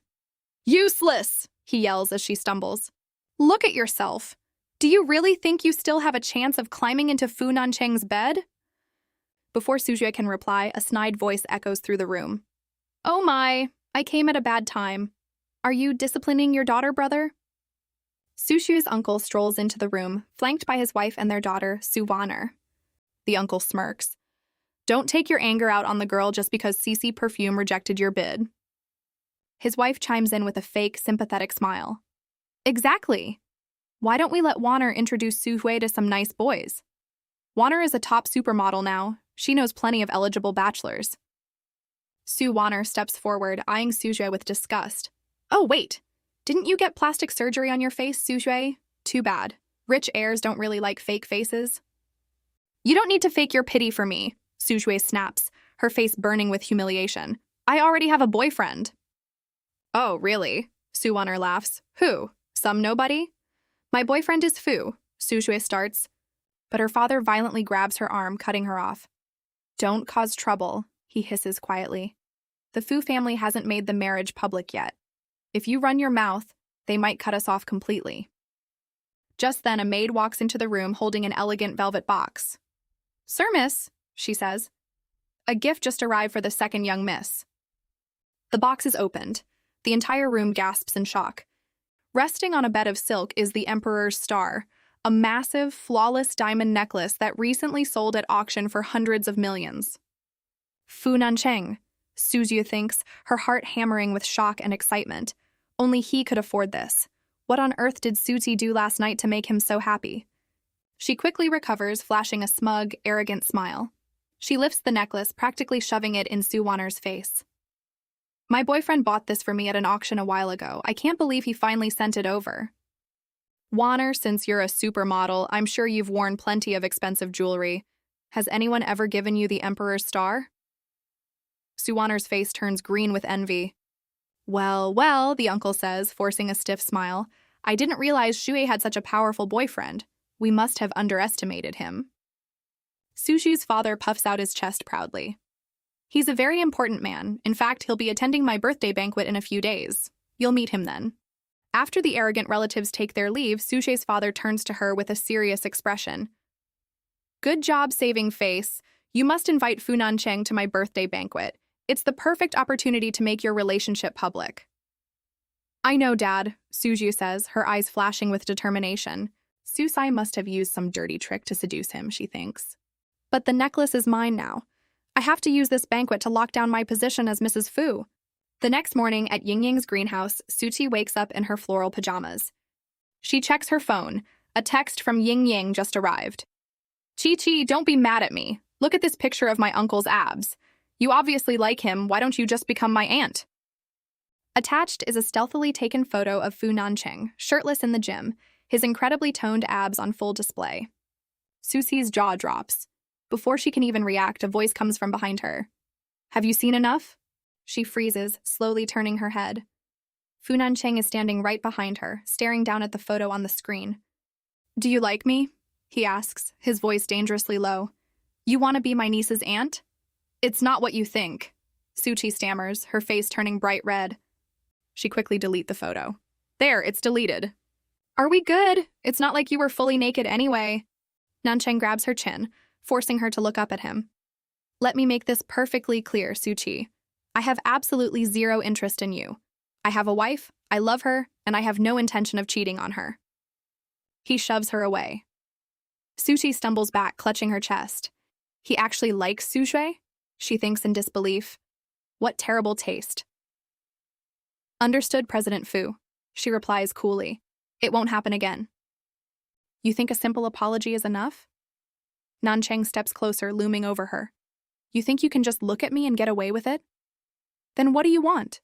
She snaps back defensively. Nancheng leans in, his golden eyes blazing with a sudden dark intensity. Take off your clothes. No way, Suti gasps, stepping back and crossing her arms defensively. Nancheng steps closer, his gaze heavy and dangerous. Do you want me to do it for you? He reaches out, his hand brushing against the collar of her floral shirt. Susi violently knocks his hand away and slaps him across the face. You started this! Let me go! But Nancheng easily flips their positions, pinning her arm hard against the wall. We aren't done here, he growls. To make it fair, I get to see what you're hiding too. Don't you dare! Suchi glares up at him, her heart hammering. Instead of shrinking back, she boldly lunges forward and bites his shoulder. Are you just trying to punish me? Or do you actually just want to look at me?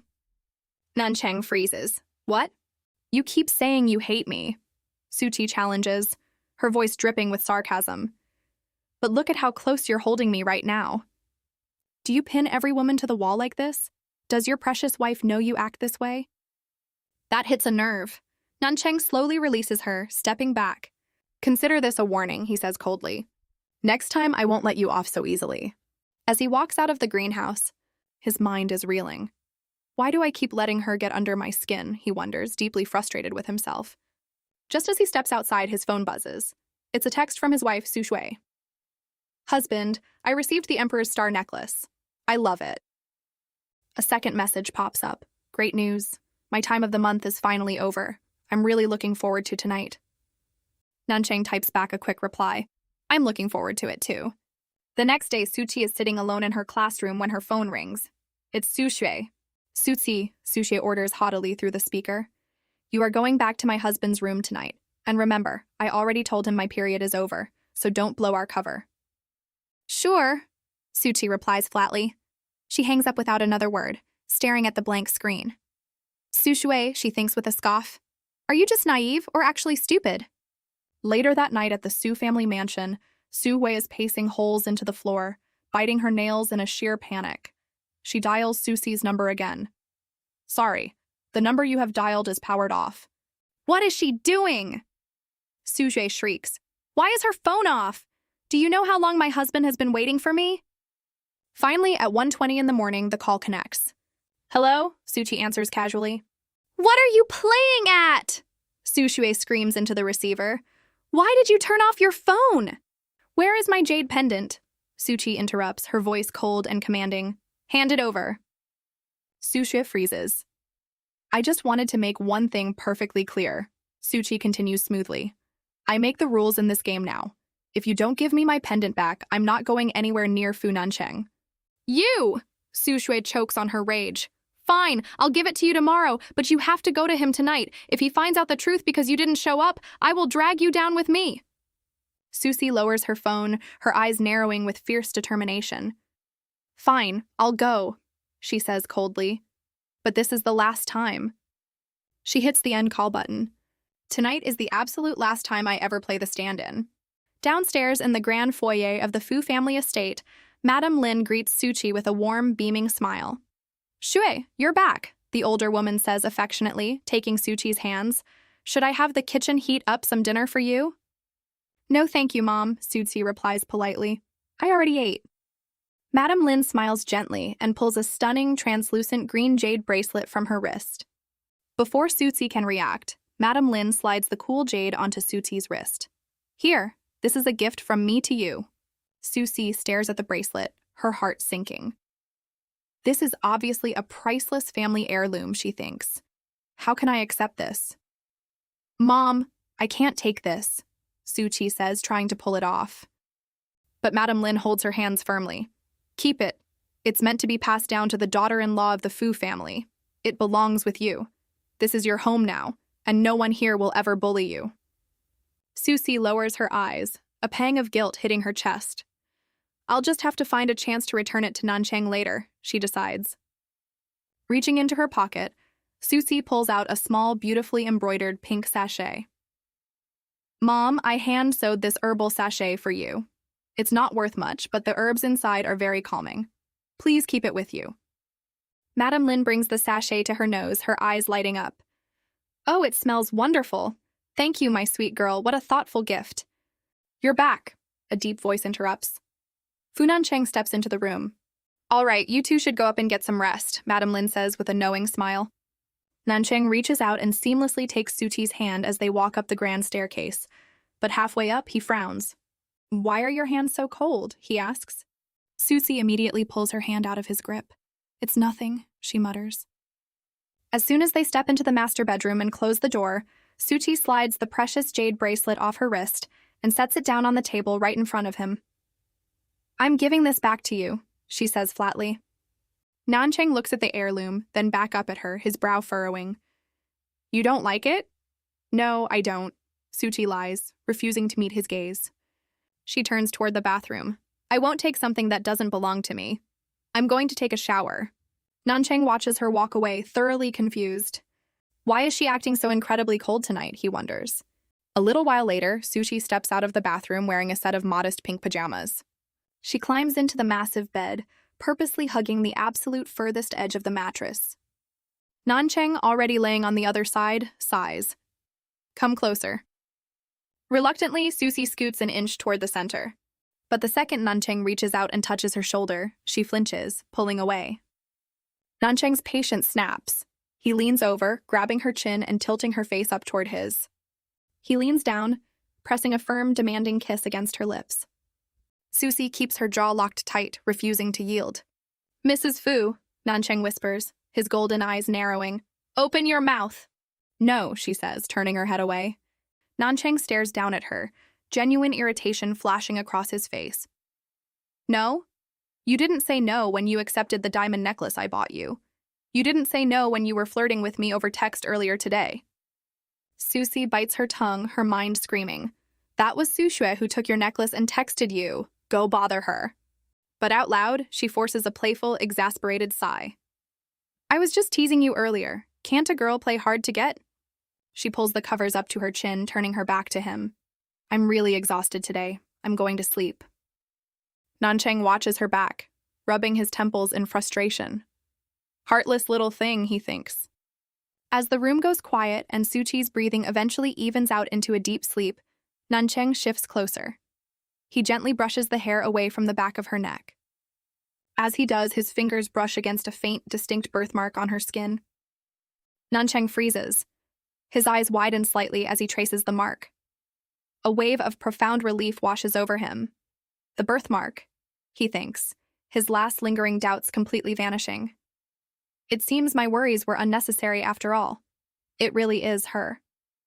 Satisfied that the woman in his bed is the exact same woman from 2 years ago, he wraps his arm around her waist, pulling her flush against his chest, and finally falls asleep. The next morning, sunlight floods the bedroom. Nanchang opens his eyes and reaches across the sheets, only to find the other side of the bed completely empty. Why does she always wake up and leave so early? He mutters. He grabs his phone from the nightstand. There's a new text message waiting for him from Su Xue. Husband, did you sleep well last night? The text reads. I have a favor to ask. Tomorrow my family is hosting a birthday banquet for my father. Can you come? Nanchang stares at the screen. A small, affectionate smile touches his lips. Very well, he thinks, setting the phone down. I'll be there. Susie calls Sushia to ask about the jade pendant. The jade pendant isn't with me. Sushia snaps over the line. When I got married, I brought all my belongings to the Fu family estate. If you want it so badly, go find it yourself. She hangs up. Susie stares at the blank screen, completely frustrated. The Fu estate is massive, she thinks. How am I supposed to find it there? To cheer her up, her best friend and Fu Nancheng's niece Yingying invites her out for a shopping trip. But their fun is quickly ruined. While browsing a high-end boutique, they run right into Suzhue and her snobby crony, Li Xuan. Well, look who it is, Li Xuan sneers, looking them up and down. Aren't these the two ugly girls from campus? Ugly girls hanging out with ugly girls. What a perfect match. She turns to Suzhue with fake sympathy. Oh wait, I shouldn't say that. They're already so pathetic. You're just too kind, Suzhue replies smugly. Yingying isn't about to take that. She pinches her nose and waves a hand in front of her face, pretending to gag. Ugh, I thought I smelled something rotting. Turns out it's just someone's bad breath. Furious, Suzhue steps forward to block their path. Susie steps in, placing herself smoothly between Yingying and her horrible sister. Suzhue, you'd better watch your tone with Yingying or you'll regret it. Internally, Su Qi rolls her eyes. She doesn't even recognize her own husband's niece. What an idiot. But Suzhue just laughs, completely missing the warning. Regret it? Please, what kind of big shots do you know? She proudly lifts her chin, showing off a massive, sparkling diamond necklace resting against her collarbone. Do you know what this is? My boyfriend bought this for me. It's the Emperor's star, worth hundreds of millions. He's even coming to my dad's birthday banquet tomorrow. The other shoppers in the boutique gasp, whispering in awe about Suzhue marrying into extreme wealth. Jealous? Suzhue smirks at Sushi. Too bad. You're just not destined for this kind of life. She turns to the cashier, slapping a black credit card onto the counter. Swipe it. As Suzi and Yingying leave the store, Yingying shakes her head in disgust. Suzhue talks so big. If I didn't know better, I'd think she was marrying my uncle tomorrow. You're spot on, Suzi thinks wryly. What bad luck running into them, Yingying sighs. Come on, my treat. Let's go to a club and blow off some steam. A little while later, they sit at a table in the dimly lit, neon-washed Paradise Club. Susie looks around nervously. Yingying, we should go back. If your uncle finds out we're here, he'll be furious. Relax, he's not here, Yingying laughs, handing Susie an ornate golden masquerade half-mask. Here, put this on and let's go dance. With the mask securely covering her fake scar, Susie lets loose on the crowded dance floor. Whatever, she thinks, swaying to the beat. I'm not going to stress about that mess tonight. I'm just here to relax. Unbeknownst to them, high up in the VIP lounge overlooking the dance floor, Fu Nancheng is lounging in a leather chair, smoking a cigarette with a group of wealthy businessmen. Look at those two little beauties down there. One of the rich heirs smirks, settling into his chair to watch Su Qi and Yingying dance. They can really move. Hey, President Fu, they look pretty young. Didn't know you were into the student type? Nancheng slowly leans forward and crushes his cigarette into an ashtray. His voice drops, turning dangerously quiet. I'm not. That's my niece. The rich heir goes pale. Oh, so they're both your nieces. Without another word, Nancheng stands up, his expression chillingly dark, and heads for the door. Down on the dance floor, the crowd is getting dense. Su Qi pushes back against the pressing bodies. Hey, watch it! Stop pushing! Suddenly, Yingying grabs Suzi's arm, her eyes wide with sheer panic behind her mask. Chi-Chi, she hisses. My uncle is here. What? Su Qi gasps. He's right behind you. Suzi spins around and bumps directly into a crisp, pinstriped suit. She slowly looks up into Fu Nancheng's furious, icy stare. President Fu, she whispers. Nancheng glares down at her. Who? He demands, his voice slicing through the heavy bass of the club. Gave you permission to bring my niece to a club? Susie doesn't back down. Dancing is my right, she shoots back. What does it have to do with you? Why are you so angry? Without another word, Nancheng grabs her wrist in a vice grip. Come with me. Let go of me. What are you doing? Suchi struggles, trying to pry his fingers off. Yingying frantically steps between them. Uncle, wait, it's my fault. I'm the one who brought Suchi here. Nancheng shoots his niece a death glare. Did I ask you? Shut up! Before the argument can escalate, a few of Yingying's classmates rush over, looking intimidated. "Hey, we booked a VIP booth just to the side," one of them stammers awkwardly. "We're all classmates, you should come hang out." Yingying breathes a massive sigh of relief at the distraction. "Yes, good idea, come on, Chi-Chi." To everyone's absolute shock, Nancheng doesn't leave. He follows them right into the booth. "I'll join too," he says flatly. The atmosphere in the VIP lounge instantly turns suffocating. The classmates sit stiffly around the low glass table. One of the girls leans over and whispers to Yingying, "Who is that guy? He is so handsome, he looks so intense and completely abstinent. Do you have his number?" "He's my uncle," Yingying whispers back nervously, "and I am not giving you his number." Sitting across the table, Suchi sips her drink, catching the whisper. She looks at Nancheng's sharp, tailored suit. "Abstinent?" She scoffs internally, her mind flashing back to the heated, desperate kisses they shared. He is definitely not that. To break the ice, someone pulls out a deck of cards. "All right, let's play a game. Truth or dare. Whoever draws the highest card gets to ask the person with the lowest card a question." The cards are dealt. A guy in a blue suit grins, flipping over an ace. "Looks like I'm asking." He points at Suchi, who flips over a lowly 6.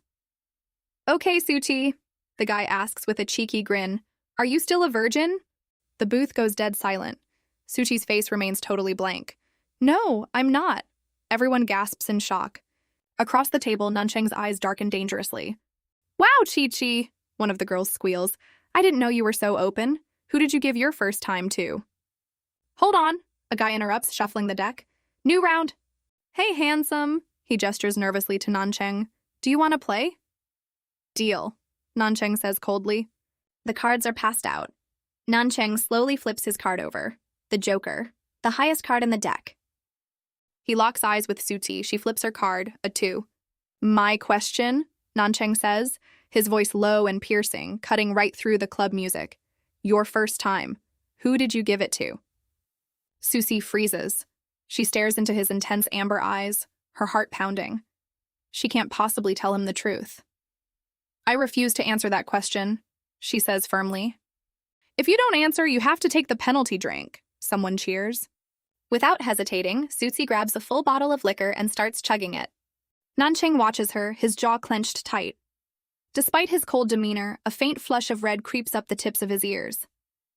But to Susie, his silence just feels like judgment.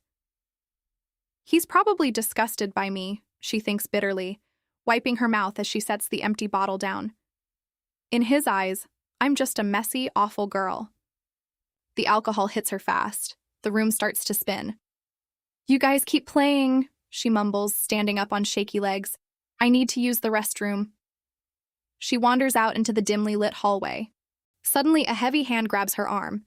It's young Master G, the sleazy rich guy who had been watching her from the balcony earlier. Well, well, he sneers, looking her up and down. "Your face might be ugly, but you've got a great body. Don't walk away. Come play with me tonight." "Let me go!" Suchi screams, struggling wildly as he grabs her by the waist.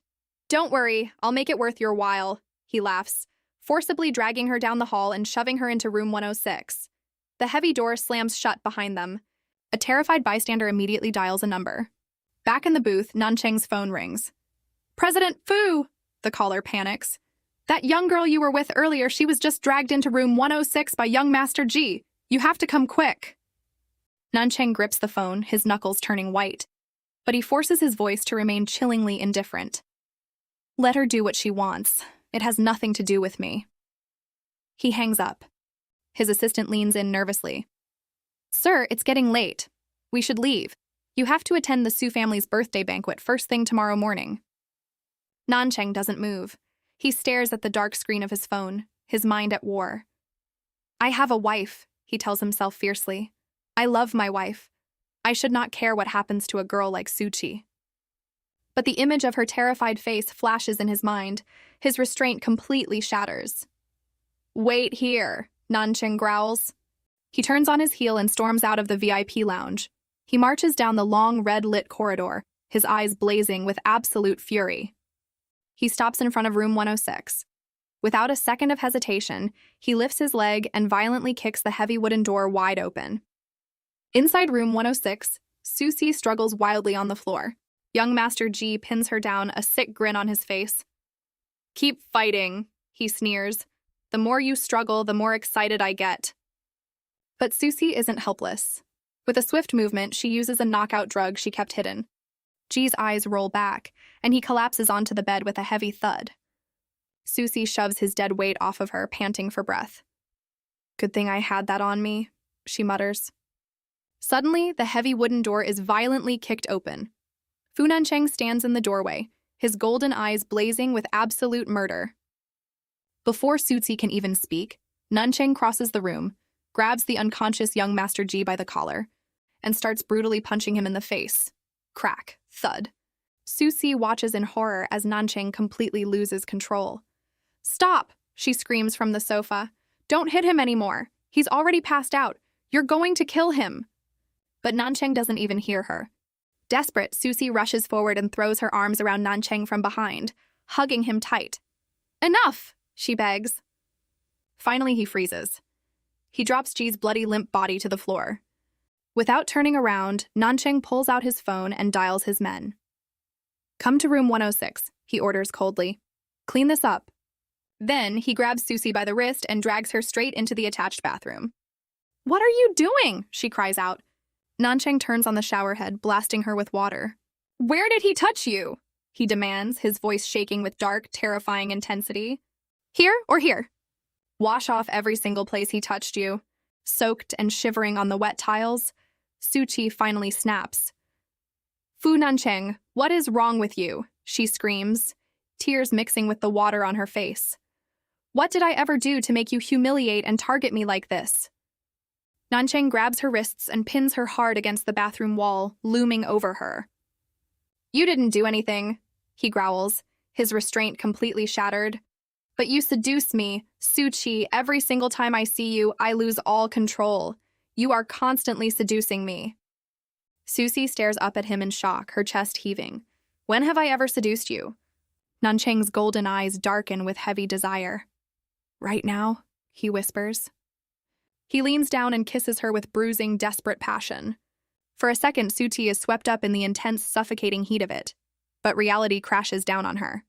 She violently twists her face away, gasping for air. "What are you doing?" she yells, her voice cracking. "Did you forget? You are a married man." The words hit Nancheng like a physical blow.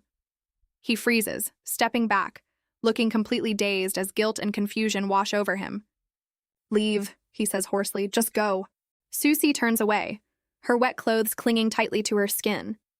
But as she moves, her collar slips down her shoulder, revealing a small, distinct birthmark shaped like a 3-leaf clover. Nancheng's eyes lock onto it, his heart stops in his chest. He lunges forward, grabbing her wrist and spinning her back around. "Wait! Let me go!" Suchi cries, tears finally spilling over her cheeks. "You said you wouldn't cheat. You're a married man." Nancheng doesn't listen. He reaches out and gently brushes the wet hair away from her shoulder, staring in absolute shock at the clover mark on her skin. His mind spins violently. What is going on? He thinks, his breath catching in his throat. Why does Suchi have the exact same birthmark as the woman who slept in my bed? Nancheng's hand brushes harshly against Suchi's cheek, wiping away the water and the fake scar right along with it. He stares at her flawless skin, his amber eyes narrowing as the pieces finally click into place. "The scar is fake," he growls, his voice thick with realization. "From beginning to end, you've been playing me, Suchi." Panic floods Suchi's chest. She tries to yank her wrist free from his iron grip. "Fu Nancheng, let me go! If you don't, I'm calling Su Shui. I'll tell her you're trying to cheat on her." Nancheng just scoffs, a dark, dangerous laugh. "Cheat?" he mocks, leaning in close. "Isn't this exactly what you and Su Shui schemed up together? Nobody has ever dared to play me like this." Before she can scream, he crashes his lips against hers. Susie's eyes fly wide open in shock. "What is he doing?" she thinks frantically as he scoops her up and carries her toward the bed. "He knows exactly who I am now, and he's still doing this. He's completely lost his mind." He drops her onto the mattress. Susie scrambles back, terrified. "Fu Nancheng, look closely. I am Suchi. I am not Su Shui." Nancheng follows her down, pinning her firmly to the sheets. "I know," he whispers, his gaze heavy with desire. "Not Sushi, Suzi, You're exactly the one I want to catch. He kisses her again, deeper this time. Susie struggles wildly against him. Let go! If you touch me, I swear I'll sue you. Nanchang smirks, completely unfazed. Sue me? I'd like to see you try. Susie pushes desperately against his chest. Aren't you announcing your marriage to Su Shui to the public tomorrow? How can you do this the night before? Nancheng's expression turns cold. So what? Didn't you climb into my bed right at the critical moment I returned to take over the Fu family?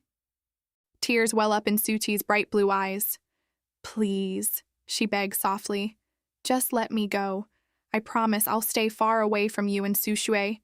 You two can be happy together, and we can all just go back to our normal lives. Nanchang reaches out, his thumb lightly grazing her jawline. Is that your little plan? He murmurs. You sleep with me, dump me on Su Shui, and then just dust your hands off and walk away? He scoffs, his voice turning ragged. In your dreams. His lips meet hers again, shutting down her protests. The anger slowly melts into something much deeper. Later, in the dim light of the room, Nanchang gently strokes her hair as a few tears slip down her cheeks. Why are you crying? He murmurs softly, pulling her into a warm embrace. Open your eyes. Look at me. He tilts her chin up. I heard you already gave away your first time. His golden eyes lock onto hers. Who was it? Say his name. Susie grips his bare shoulder, her voice a breathless whisper. Fu Nancheng. He pulls her closer. Your clothes are all wet, he whispers, a teasing note in his voice. Aren't you going to take them off? Susie covers her face with her arm, her cheeks burning furiously. Don't look at me, she mumbles shyly. Nanchang smiles gently, holding her tighter. Call my name again, Sometime in the night, his phone lights up on the nightstand, an incoming call from Su Shui.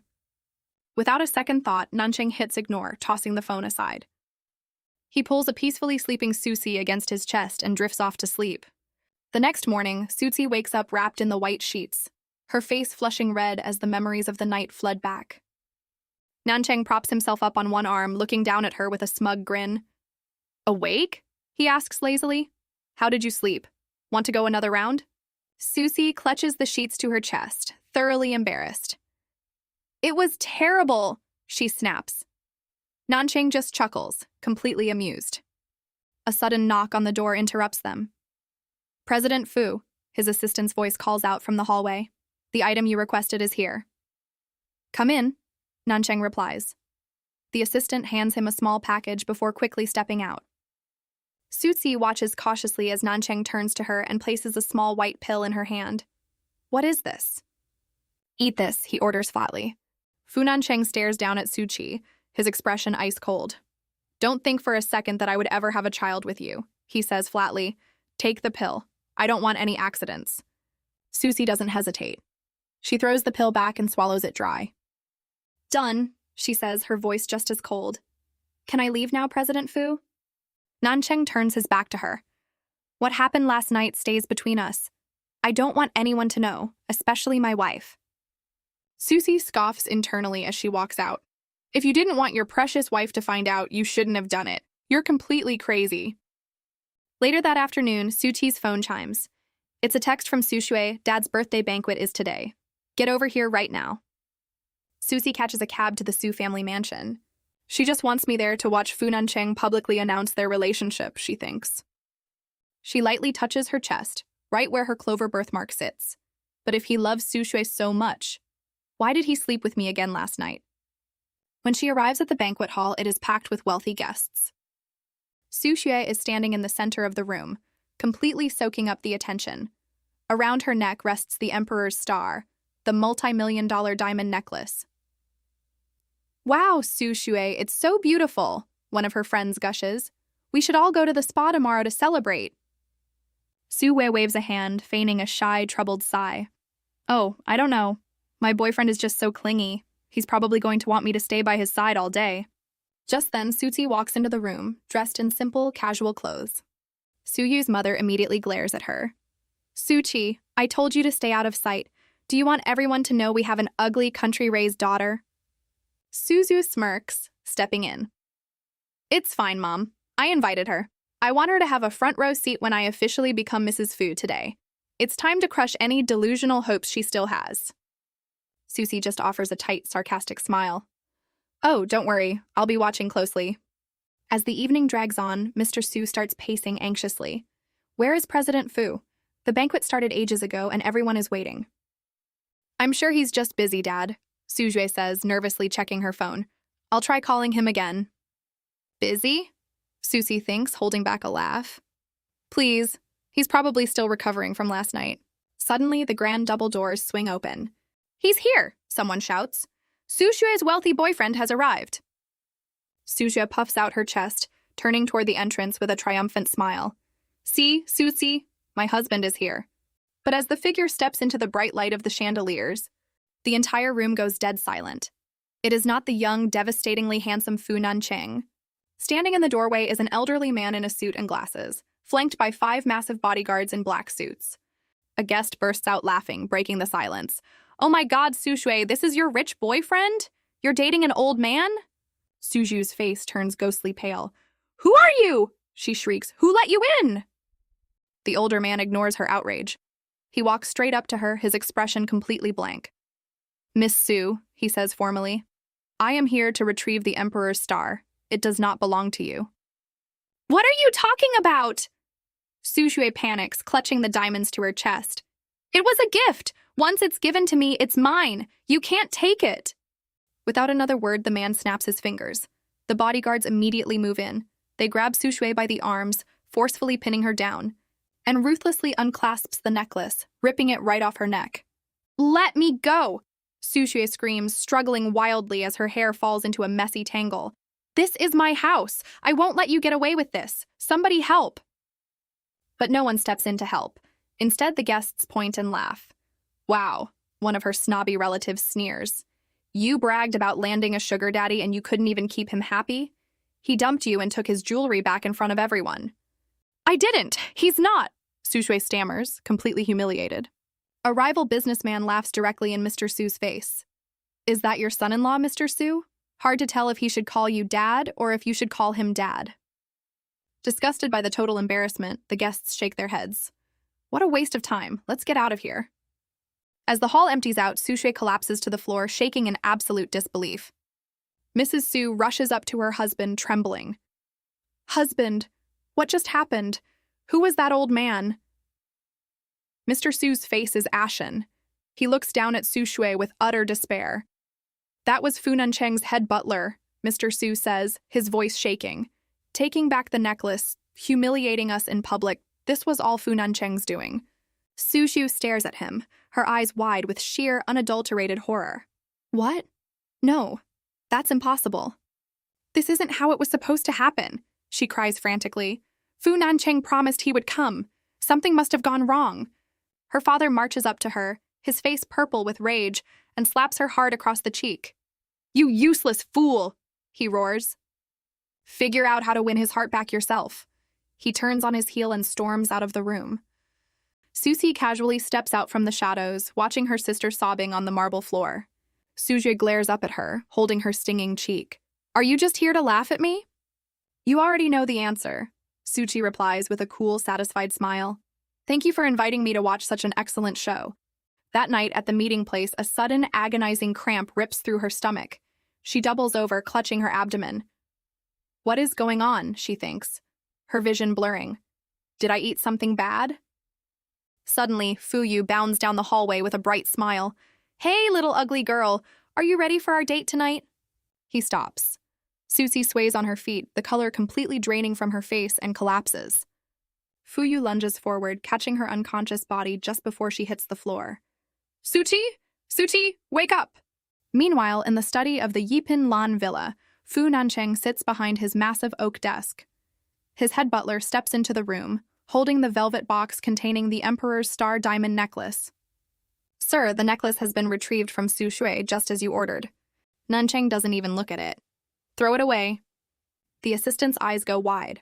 Throw away a multi-million-dollar diamond? Just because Su Shui wore it once? Nancheng turns to his assistant. Is the divorce finalized? Yes, President Fu, the assistant replies smoothly. The paperwork is complete. You officially have absolutely no relation to Susue anymore. Nancheng looks out the window into the dark night.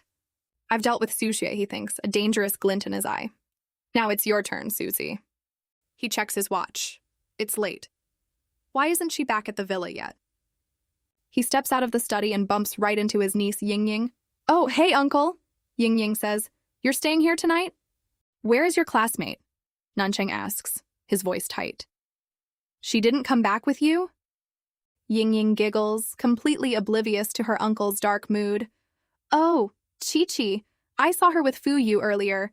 They're definitely out on a date. I was hoping she'd be my aunt, but it looks like she's going to be my sister-in-law instead. Looks like you missed your chance, uncle. Nancheng's jaw clenches. He grabs a massive stack of complex business management exams from a nearby table and shoves them into Ying's arms. You clearly have too much free time, he snaps. Go finish these. What? Ying whines, running down the hall. Taking your anger out on me won't change the fact that she's with Fu-Yu.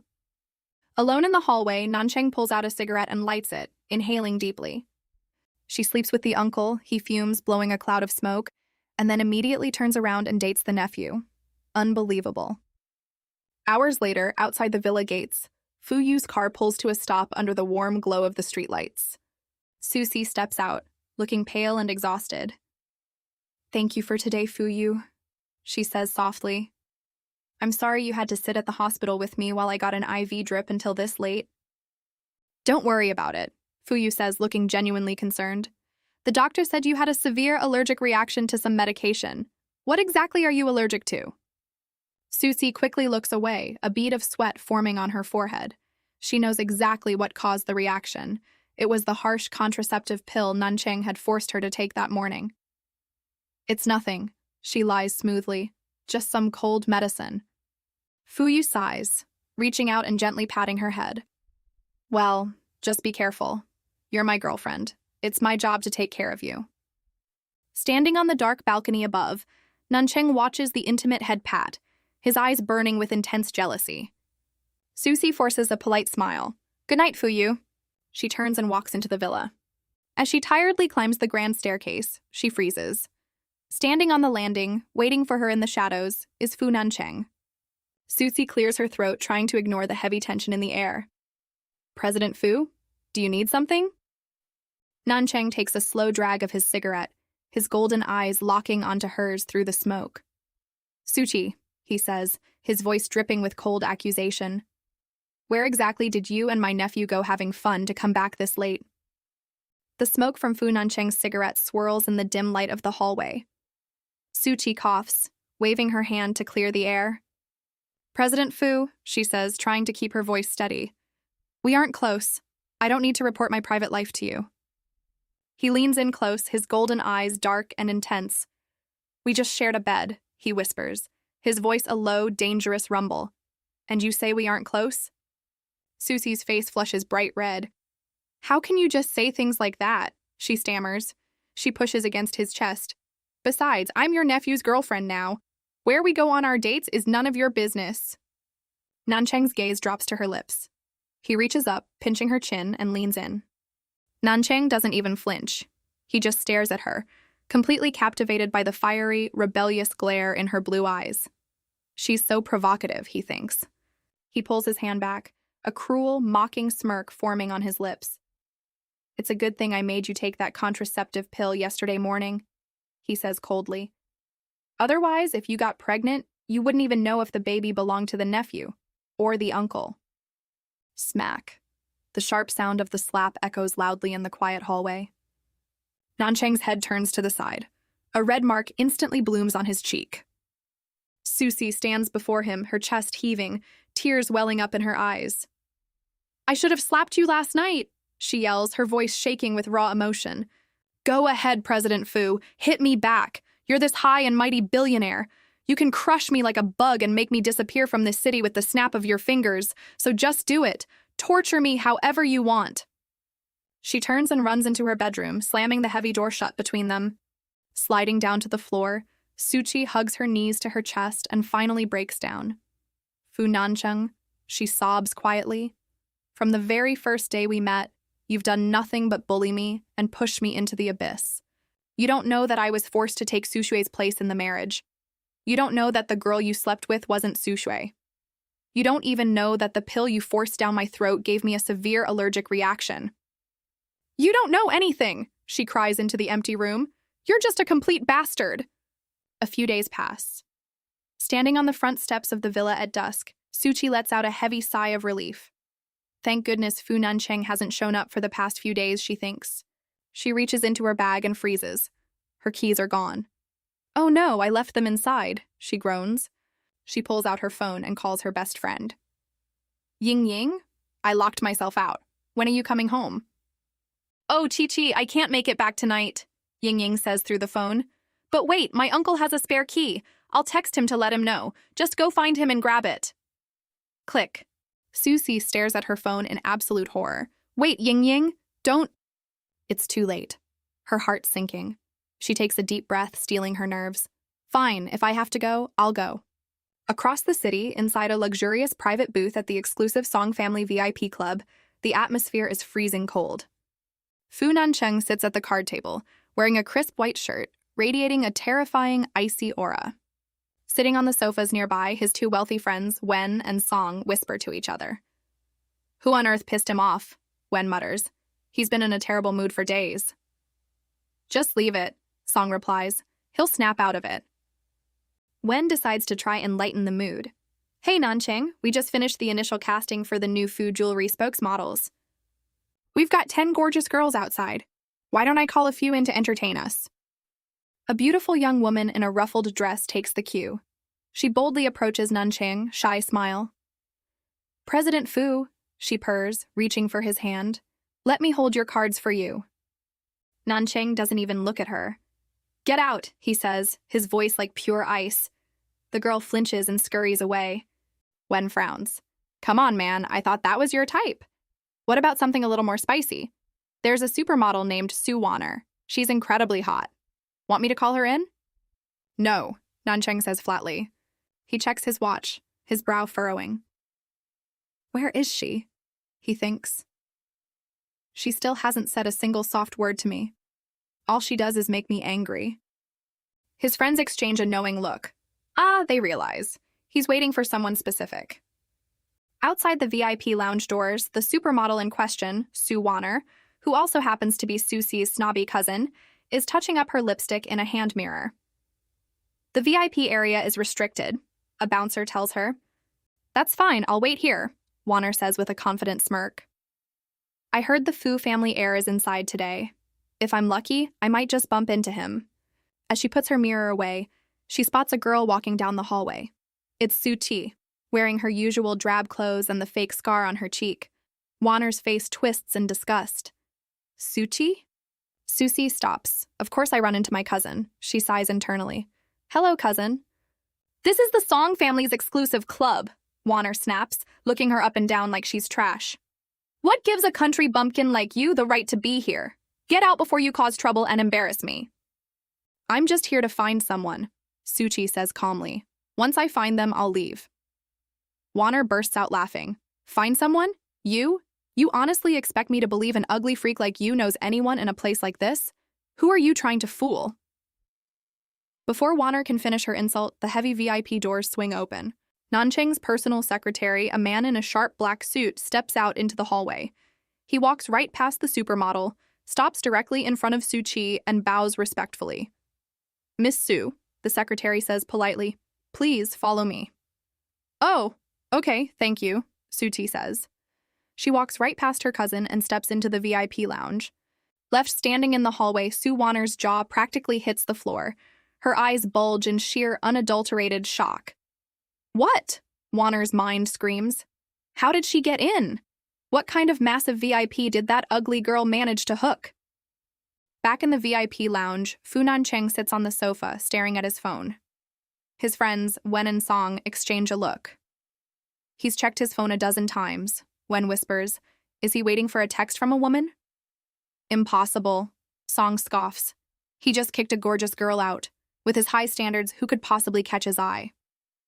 At that exact moment, Suchi walks right up to Nancheng. President Fu, she says flatly, I'm here for the key. Wen and Song's jaws drop. No way, they think.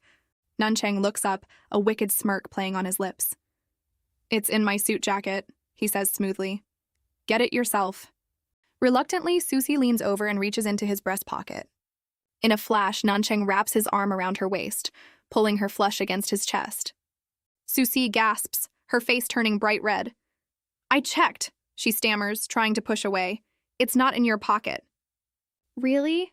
Nanchang whispers, his face inches from hers. Maybe I remembered wrong. Why don't you check my pants pocket? Susie glares at him, struggling to break his iron grip. Are you messing with me? If you won't give it to me, fine. I'll just find somewhere else to sleep tonight. Let me go. Uncle! A shocked voice suddenly breaks the tension. Fuyu stands a few feet away, staring at them with wide eyes. What are you doing with Chi-Chi? Susie completely panics. She shoves Nanchang away and scrambles to her feet. I just came to ask your uncle a question, and I accidentally tripped. Fuyu completely buys it. He steps forward, grabbing her shoulders with a bright smile. Oh well, since you're done, come with me. My friends are right over there. It's time for you to finally meet everyone as my official girlfriend. He drags a highly uncomfortable Suchi away. Left behind on the sofa, Wen and Song stare in absolute disbelief. Wait, Wen stammers. That ugly girl is Fuyu's girlfriend? Nanchang doesn't say a word. He just pulls out his phone, his golden eyes flashing with a dark, calculating glint, and fires off a text message to his wife. Across the city at the Su mansion, Sujue's phone chimes. She looks at the screen and squeals. Come over and keep me company tonight, the text from Nanchang reads. Finally! Sujue cheers, glancing at her brand new bottle of luxury CC perfume. I'm going to seal the deal tonight, and he'll have no choice but to announce our marriage to the public. She types back a rapid reply. I'm on my way, husband. A second later, Nanchang sends another text. I'm looking forward to taking a closer look at your birthmark tonight. Sujue freezes. The color completely drains from her face. Birthmark? She panics. I don't have a birthmark. He must have seen Suti's birthmark. If I go there tonight, I'm completely dead. Desperate, she immediately dials Susie's number. Back at the club, Suti steps out of the noisy VIP booth to answer her phone. Suti, where are you? Sujue shrieks through the speaker. I don't care what you're doing. You need to get to the song club and sleep with Fu Nanchang right now. I'm warning you, Sujue. Leave me alone. Suchi snaps back. I told you, I am done being your stand-in. You haven't found your jade pendant yet, have you? Sujue sneers desperately. I know exactly where it's hidden in the Su house. If you keep Fu Nanchang happy tonight, I will tell you where it is tomorrow morning. Susie clenches her fist, her heart sinking. She takes a deep, shaky breath. Fine. Upstairs in a private suite, Nanchang sets his phone down with a cold, victorious smirk. You didn't want to come, he thinks. But this game isn't over. Someone will deliver you right to my door. Outside the club, Fuyu walks Suti to his car. You go on ahead, Fuyu, Suti says, forcing a polite smile. I just remembered I have an errand to run around here. All right, Fuyu says, totally oblivious. Get home safe, okay? Watching them from a distance, Song sighs. I had a room booked upstairs for your uncle since he drank too much. Is he really going to just stay up there alone? Song's phone rings. It's Sue Warner, the supermodel cousin, putting on her best innocent, sweet voice. Song, thank you so much for helping me out, she coos. I just really admire President Fu's talent. If you could just put in a good word for me? Don't worry, Song laughs, completely charmed by the manipulation. You're too sweet for these scheming women. I'll definitely help you out. Warner hangs up, a wicked smirk crossing her face. He is so gullible, she thinks, touching up her hair. Now I just need to figure out who that ugly cousin of mine is actually hooking up with. She rounds the corner and spots Su Chi standing in the hallway, quietly talking to a balding older man in a white shirt. Warner covers her mouth to hide a cruel laugh. Wow, she thinks. Is that the big shot the ugly girl managed to hook? Pathetic. After quickly apologizing to the older man she bumped into in the hallway, Susie hurries into the nearest restroom. She splashes some water on her face, staring at her reflection in the mirror with total determination. I can't let him distract me, she tells herself. I have to get my jade pendant back today. She heads upstairs and knocks on the heavy wooden door of room 6901. Nanchang's secretary steps out, looking incredibly stressed. Madam, he says respectfully, believing she is Sujue. The president has an urgent work emergency. A French document needs to be translated immediately, and our professional translator is running late. Please wait out here for a moment.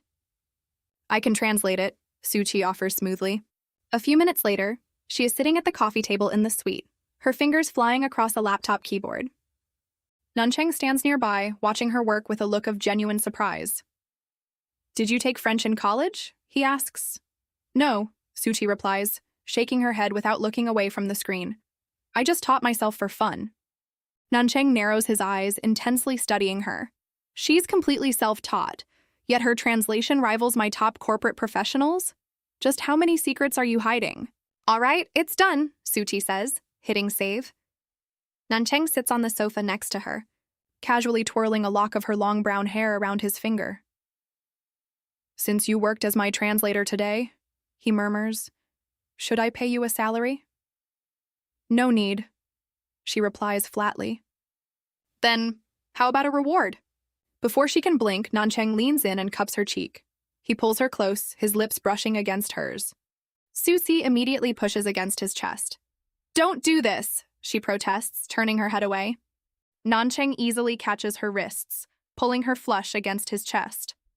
Relax, he whispers, his voice dropping to a low, soothing hum. Have you forgotten your identity? You are Su Shui. You are my wife. It is perfectly normal for a married couple to be intimate. Susie glares at him, a sudden wave of bitterness rising in her chest. Oh, really, she thinks.